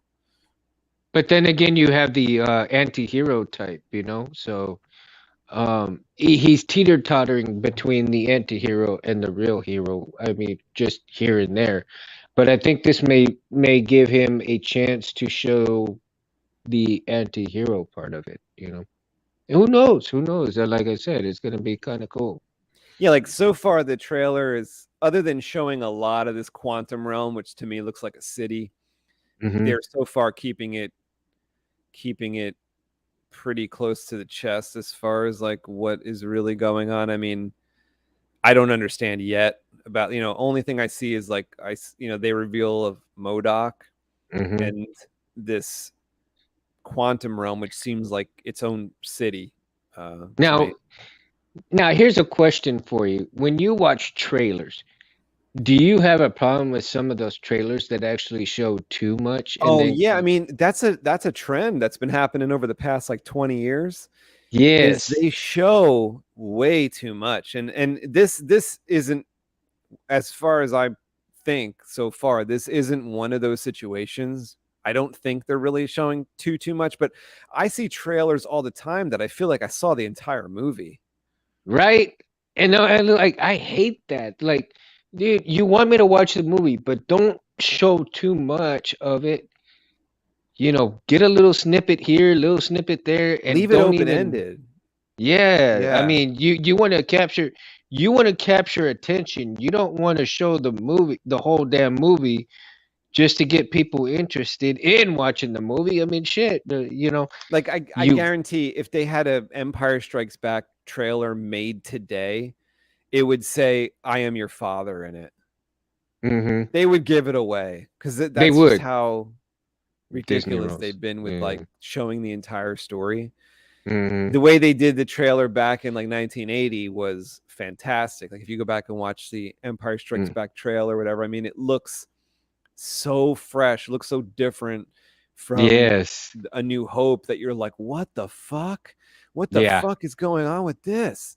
And then they don't give too much, but it's enough to be like you're super interested. Like your characters look different, they seem like a couple years have passed, shit is different, they're in danger, all that stuff is present, but not like the beginning to end story. I forget which movie they were advertising it the last time I was in the movies, about a month ago. I went on Christmas Day to see Violent Night, and they had a couple trailers in the front. I remember turning to my friend and saying, I saw that whole movie. Why would I go see that movie? They just showed me like 3.5 minutes. I got the entire story. Yeah. This is all my fault. You may not want her to watch this. We had a deal. This is looking a little like Doctor Strange, like multiverse movie. Yeah. Where like things are very weird, and the CGI and like all the weirdness that's going on, almost like, so far, imagine this big up on a movie screen. There's a lot of visual stuff happening. I remember in the latest Spider-Man movie where they had what's the guy's name, Jake Gyllenhaal or whatever, is that his name? He was like the bad guy. Yes. And he played Mysterio. Yeah, Mysterio. That was like too much, like visually for me. I don't know if I'm getting old or what. That was too much, like for me to take in everything they had on screen. You remember they had like multiple Mysterios. They had all these holographic things. Spider-Man was even confused. There was lots of like weird explosions going on all over the screen. this is reminding me of that a little bit, like almost like the Doctor Strange look, where it's like almost too much on the screen. Like I don't know where to put my eyeballs. You know, where should we look? Right.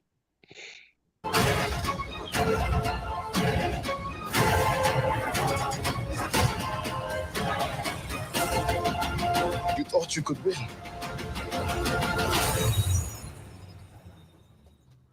I don't have to win. We both just have to lose. No, That's see, they were actually like having a fist fight. Like I'm basically watching the end of the movie. see, I think I would have. To me, I would have already cut that off. Like, you know, to me, I would have liked to have cut it off already. Like where he says, you know, you're gonna lose, and Right, and maybe that like a that punch to the face, and then it goes and punch to black. the face, and then yeah, and that's it. I mean, no more than that. No more. Right there would have been the perfect cutoff. Right, because then I'm kind of interested. Like, oh, is this going to be like an Empire Strikes Back situation where they lose at the end, or it's looking like since they just continued a few seconds, and we'll see the last 5 seconds, but it looked like they were showing they just showed the climax. Where I don't think we should see the climax in the trailer. But I mean, what do I know? Maybe it goes on for 10 more minutes. You know, like the Lord of the Rings, Return of the King goes on for a half an hour after the actual ending. Yeah, maybe that's the case here too. It's possibility.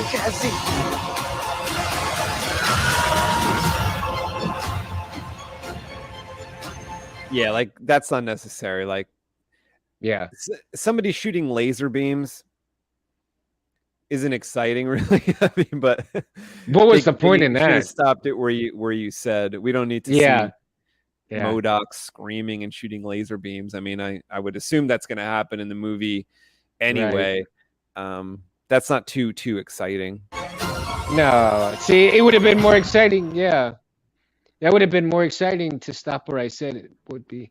Right. Yeah, I mean, because at that point it would have left your imagination like, oh, shit. Is he like, does really Ant-Man getting die? Maybe the daughter. Is he getting his? You know, yeah. Something. Like what's this dude gonna do? That he's gonna fuck everybody up or what? You know? But see, and then at the end, right there, at the last few seconds, there's really no substance to it. No substance whatsoever. And we never saw like what Michelle Pfeiffer is doing, or what excuse me, bless you, or what Michael Douglas has to do with anything. And even the daughter, I mean, because they all seem to be in the quantum realm. They showed you like a look cool scene where they put their hoods up and they walked for a second. But other than that, what are they doing? Like, what is Michelle Pfeiffer's goal here?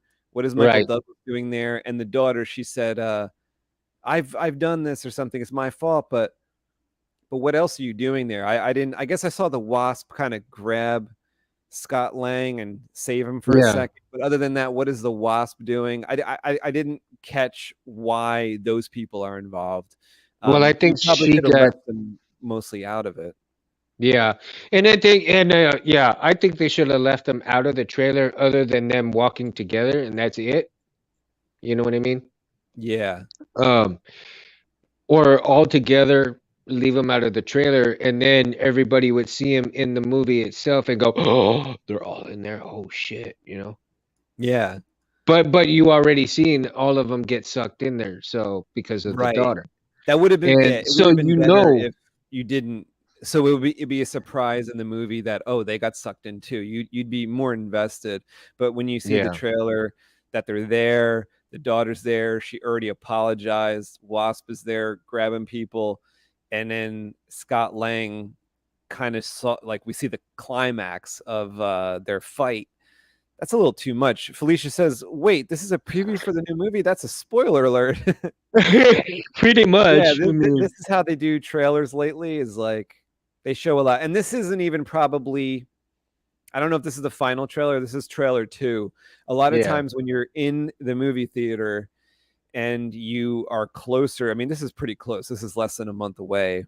Yeah. But I actually already heard that they reshot, like the studio saw this and asked them, even this is 2 weeks ago, they asked them to redo the last 15 minutes. Could you Wow. imagine? Like, this is 1 month before the movie comes out, and they asked the actors to come back and reshoot the last 15 minutes. So something about the ending the studio didn't like, which is Wow. probably more along the lines of, you know, maybe the movie was good and the studio is going to change it to being worse. Like, I highly doubt the studio is going to come in and say, and like the suit people are going to come in and say, like, they're going to make it better by doing a reshoot of 1 month before. And then what are the effects going to be made? Like, To me, it's going to be finished February 15th and the thing is going to air on February 17th. I don't know. That seems like it's cutting very close. Like, yeah, reshoot the last 10 minutes and do the special effects for the last 10 minutes all within 30 days. exactly. I mean, That's damn. something's weird there. I don't know what happened. So But I you don't got know me, if like some of these scenes are actually going to be in the movie or not. and I think, you know, and this is where I have a problem with certain things like that, because, you know, when executives try to make things certain ways, they're not they're not looking for the audience's approval of anything. They are changing the shit because they want to change it. You know, Yeah. they're, you They got to know, put their hands in there somehow, for if some reason. yeah, I mean, because, you know, come on, they're giving the money up, they're, you know, they're fitting the bill for this shit, so it's like, you know, I'm paying for this, you're gonna do what I say, you know, the hell with the fans. We'll make the fans a little bit happy, but in the long run, we're gonna do it the way we want to. And that to me is where I have a problem with certain movies, because everybody already knows. I mean, it's, you know, if you're not listening to the fans of what they want, how they want it perceived, your movie is not really going to be all that that you think it is. Whereas, and you know, Marvel is a great, you know, is a great indicator of that type of scenario, because, you know, you and Disney movies as well. Star Wars, here we go.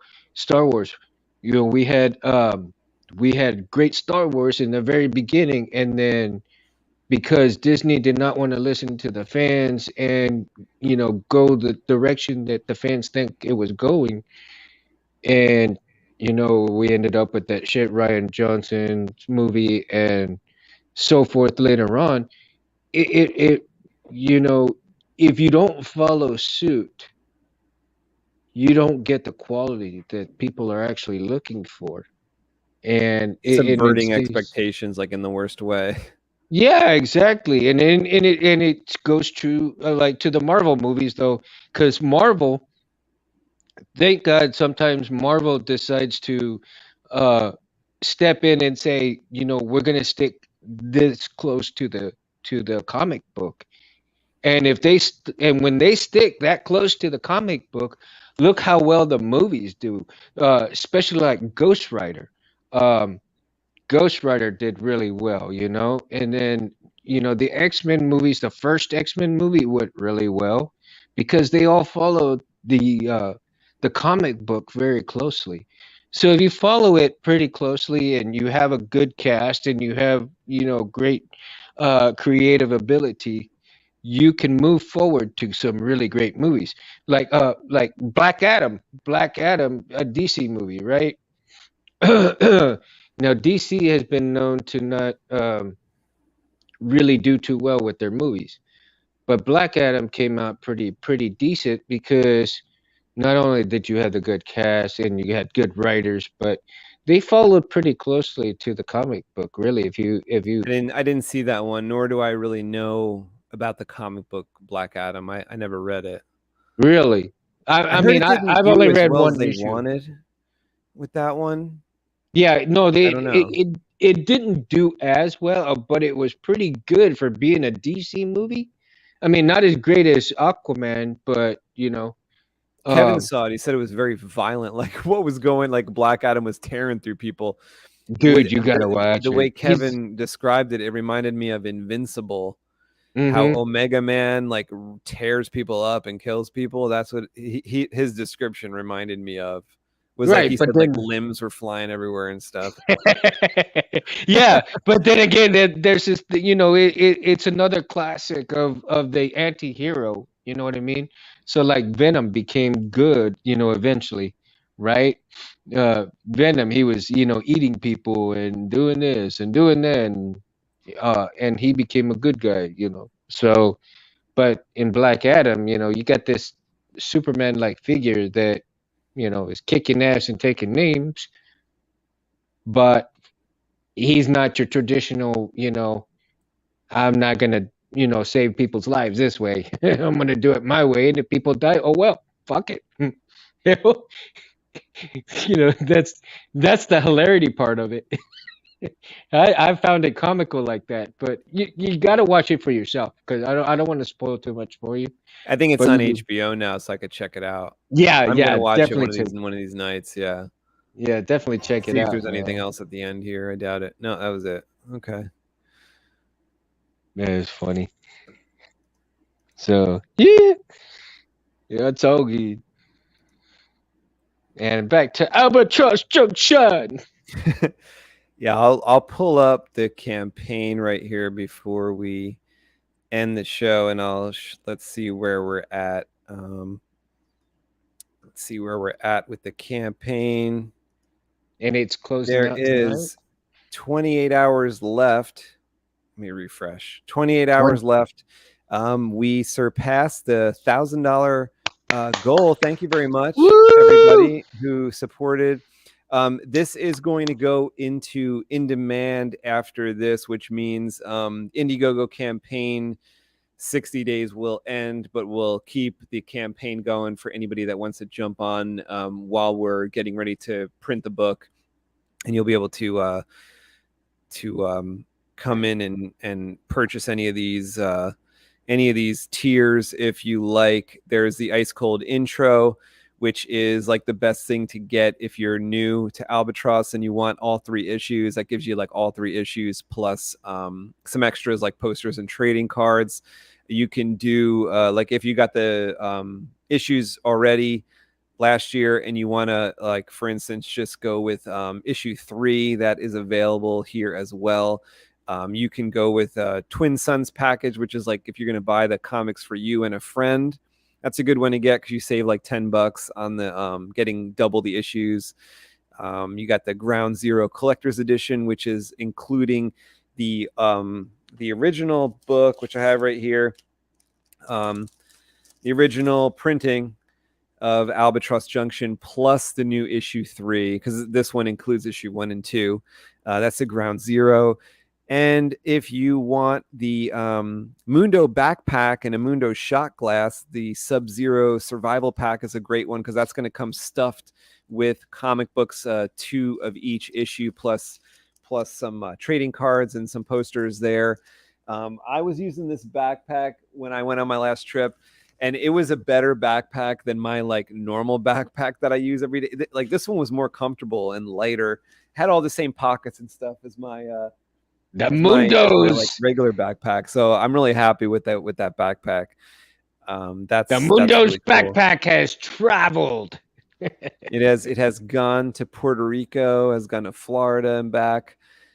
I'm going to put a couple of, like, you can read a little bit of the comic here, but I'm going to put a couple sequential pages up probably in a couple days. So these pages here aren't like sequential. They're from issues 1 and 2. This is a page from issue 3 here, but we're going to put some like a little preview of issue 3 up on here in a couple days. So you can check back on the link that I provided in the description and in the chat box if you want to see this artwork, these covers, and you can watch a short video on this page as well. Felicia, y'all got to see Puss in Boots, The Last Wish. Good animation and story. I am Puss in Boots. What's that about? A cat? Cat. Yeah, Antonio Banderas plays the cat. You know, have you ever seen? I think it's He's the voice of the cat. he's the voice of the cat, and he's kind of like a swashbuckler type uh, kitty cat. You know, it's funny. That's interesting. I love Antonio Banderas. I loved Desperado, Zorro, and those movies. Oh yeah, they're sweet. Great movies. Great movies. Actually, Felicia, my daughter went to go see it yesterday, Saturday or Sunday. Yeah, and she went to go see it, and she liked it too. So I'll probably see it like later, later on when it comes, and I can watch it with the girls again all together. So yeah. We do have some Albatross Junction merchandise, like t-shirt or like t-shirts with this art. I have this is a Frozen Planet art. I don't know if you can see that. Mundo's got his own Mundo shirt there, and I'll put a link in the chat box if you want to check out this shirt. Oh, I need to get the shirt. I've got the hoodie. But I need to buy the shirt. I need to get the shirt. Yeah, so like I got this for Christmas from my mom. I told her, like, get me one of my own shirts. So she got me this. And I actually bought one of these too, but in a long sleeve. Like, this is a hoodie, but I got a long sleeve version of it too that I wear sometimes. It's like I eventually want to wear like just all Albatross stuff. Like, so and also like Saber stuff that I make, like TriStar shirts and stuff. So when I walk around, it's just like it won't say Gap or Nike. It'll just say Albatross or something that I actually make, something that I really love. Are you planning to do like collared shirts with the either the Albatross Junction like a deal? polo? I haven't seen those, but I'll ask my cousin who's in charge of like the merchandising stuff. Okay, he might be able to hook that up on the Redbubble. There's a bunch of different products. And like, even the Civilized Sabers, like even the Civilized Sabers ones, you know, I want to get. See, thing is that Kelly had one like that. Kelly had bought me some polo shirts that, well, not polo shirts, they're Croft and Barrel t-shirts, collared shirts for work, but they're Star Wars, so they got Star Wars on them, right? Oh. Hold on just a second. Let me see if I can.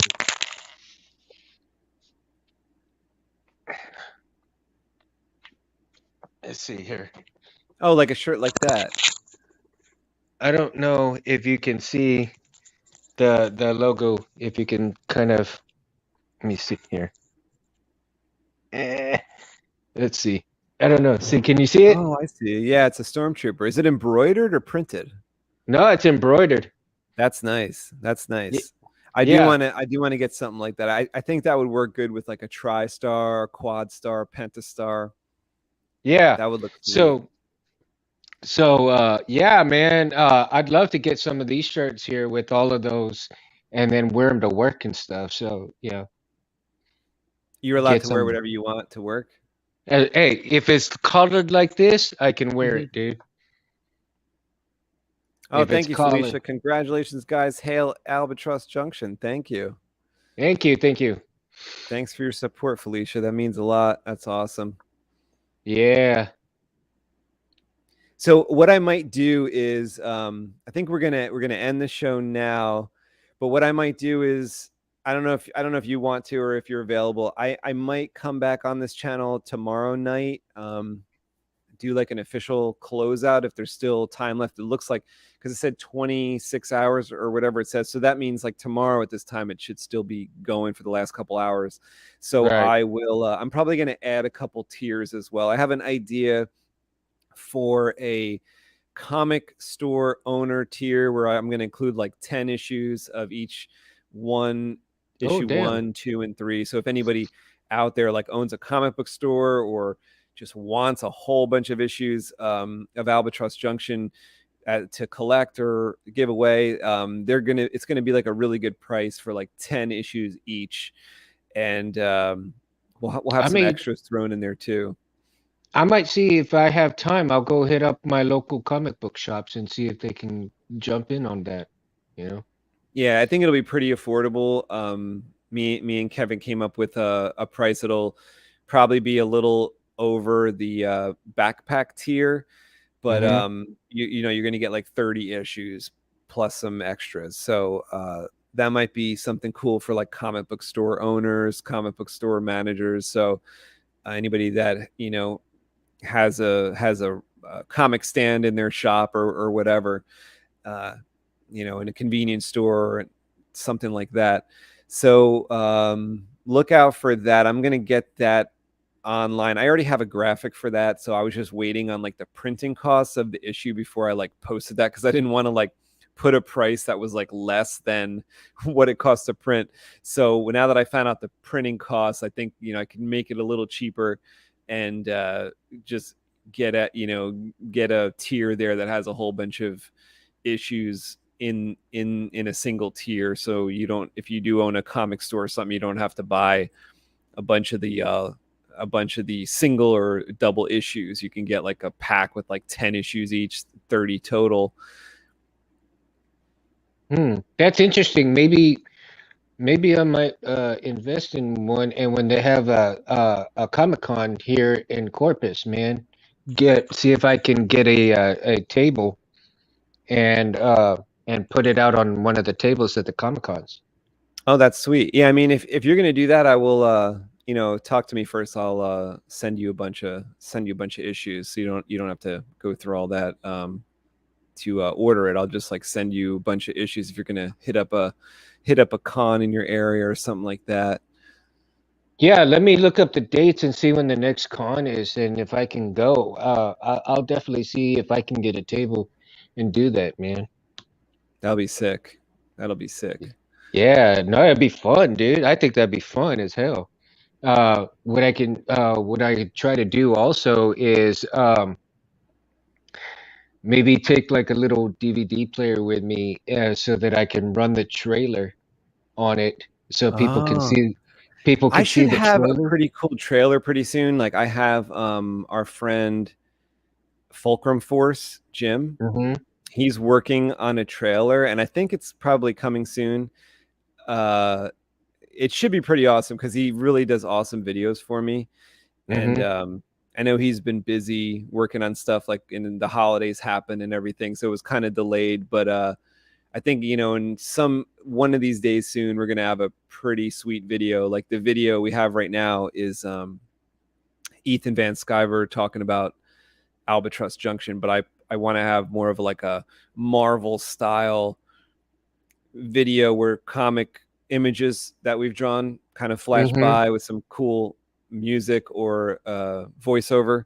So we should have that pretty soon. As soon as that goes up, I'll post it and I'll send you a link so you'll have that too. Yeah, I want to check that out, man. Yeah, and like I said, I'll try to look and see when some cons are coming around in my area, and see what it takes to get a table, and see what they charge for the tables and stuff like that, and see if I can pull some magic and get a table. I might see if I can see if I know any people that'll be there, and see what they can do for me and stuff like that. Awesome. Yeah. So meet Mundo I'll at the check Comic into Con. Right? And then and the kicker will be, you know, local boys in the comic book, you know? So Yeah. they'll like, Reach a lot of oh new people. shit. Yeah. So it'll be like, oh shit, you're in the comic book. You're like, oh, I gotta get it. Are you gonna sign my comic book? I don't know. I gotta ask permission. Meet Mundo. Everyone will applaud. Yeah. Stay for the Mundo.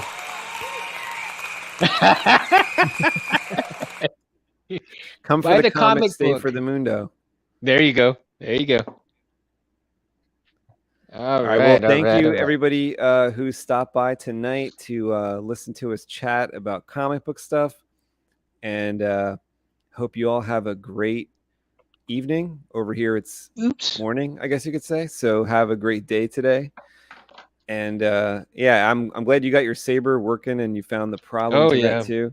It's crazy. We'll do a stream soon for on the lightsaber channel, probably Space Windu channel, this week. Yep.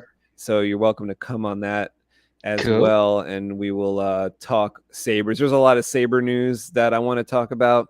I got a lot of messages and emails with various like new stuff that's coming out saber wise. So I want to talk about that stuff. I want to watch the Mandalorian season 3 trailer with you guys. I'm waiting to watch it so that I can like watch it live with you guys. So that'll happen this week. Like maybe it could be Friday night, but it could be sooner. So make sure you check out Space Windu channel for that.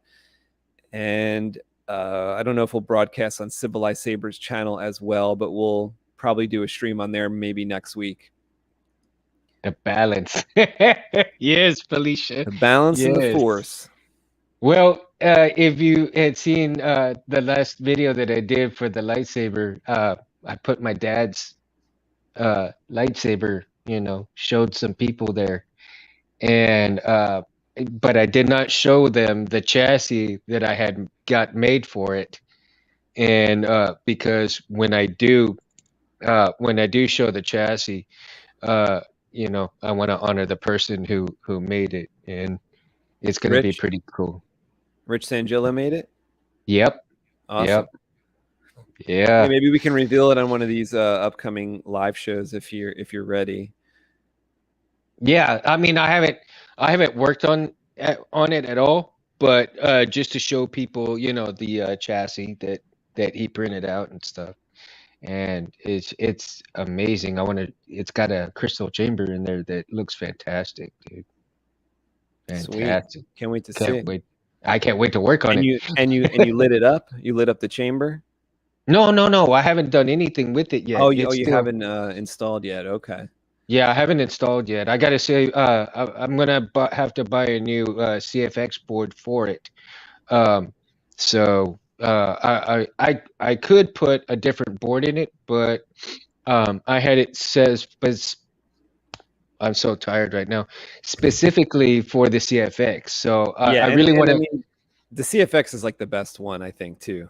Yeah, it kind of surpassed the Profi because it's like I like how you can just plug into the CFX now, and you don't have to mess with the SD card. You can like change your fonts and do everything through the port. Which is really, really cool. Like that's huge, I think, because like messing with the SD card, sometimes it doesn't go right. Sometimes SD card can't be gotten to inside the Saber.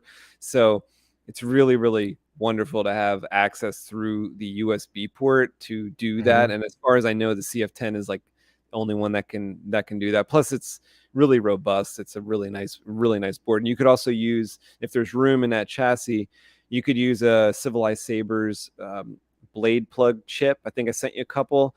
You can solder to the ring side, so the center being the data, and then solder to the other plus and minus with your wires, and have those 5 LEDs like focus on the crystal. And they could be like blade mimicking, or they could be like different setup. If you wire them in series, the CFX has a way, and Jedi Arms Dealer can help you with this, has a way of programming 1 through 5, which because there's 5 RGB LEDs on the chip, they can react differently than the blade. So it's like 1, 2, 3, 4, 5 can be the chip, and then 6 through like 140 are your blade LEDs, and those are controlled separately just through the board. You don't have to do anything special other than wire them in series inside there. So makes it a lot easier. So when you get to that stage, ask me or ask Dave for help on that. Yeah, definitely. And that's what I plan to do, because when I do my father's memory saber, I am going to need a lot of help with it, because I am going to have a LCD screen in there, and an OLED screen, then the crystal chamber. So there's going to be a lot in there that I'm not going to be used to doing. So there's a lot of aspects to it. It's basically an upgrade to my friend's memory saber, Roy Boy. So definitely an upgrade. And because Roy Boy was so different, it didn't have a real true chassis, just a small one that Albert Flores printed for me, which worked pretty awesome. It worked flawlessly for what I was looking for. And you know, I was trying to find a chassis like that for almost a year and a half before Albert came and helped me out. Oh, nice. A lot of people That's nice that to I have a had good friend like asked. that. Yeah, and I had asked quite a few people, and I had been looking on how to describe what I needed for the chassis to hold, to hold the board within the rib section, and I was sending the rib section picture to people that could make the chassis, and it was like people were like, not really, and then Albert's all like, dude, give me give me the measurements. And I had just bought caliper for the very first time. I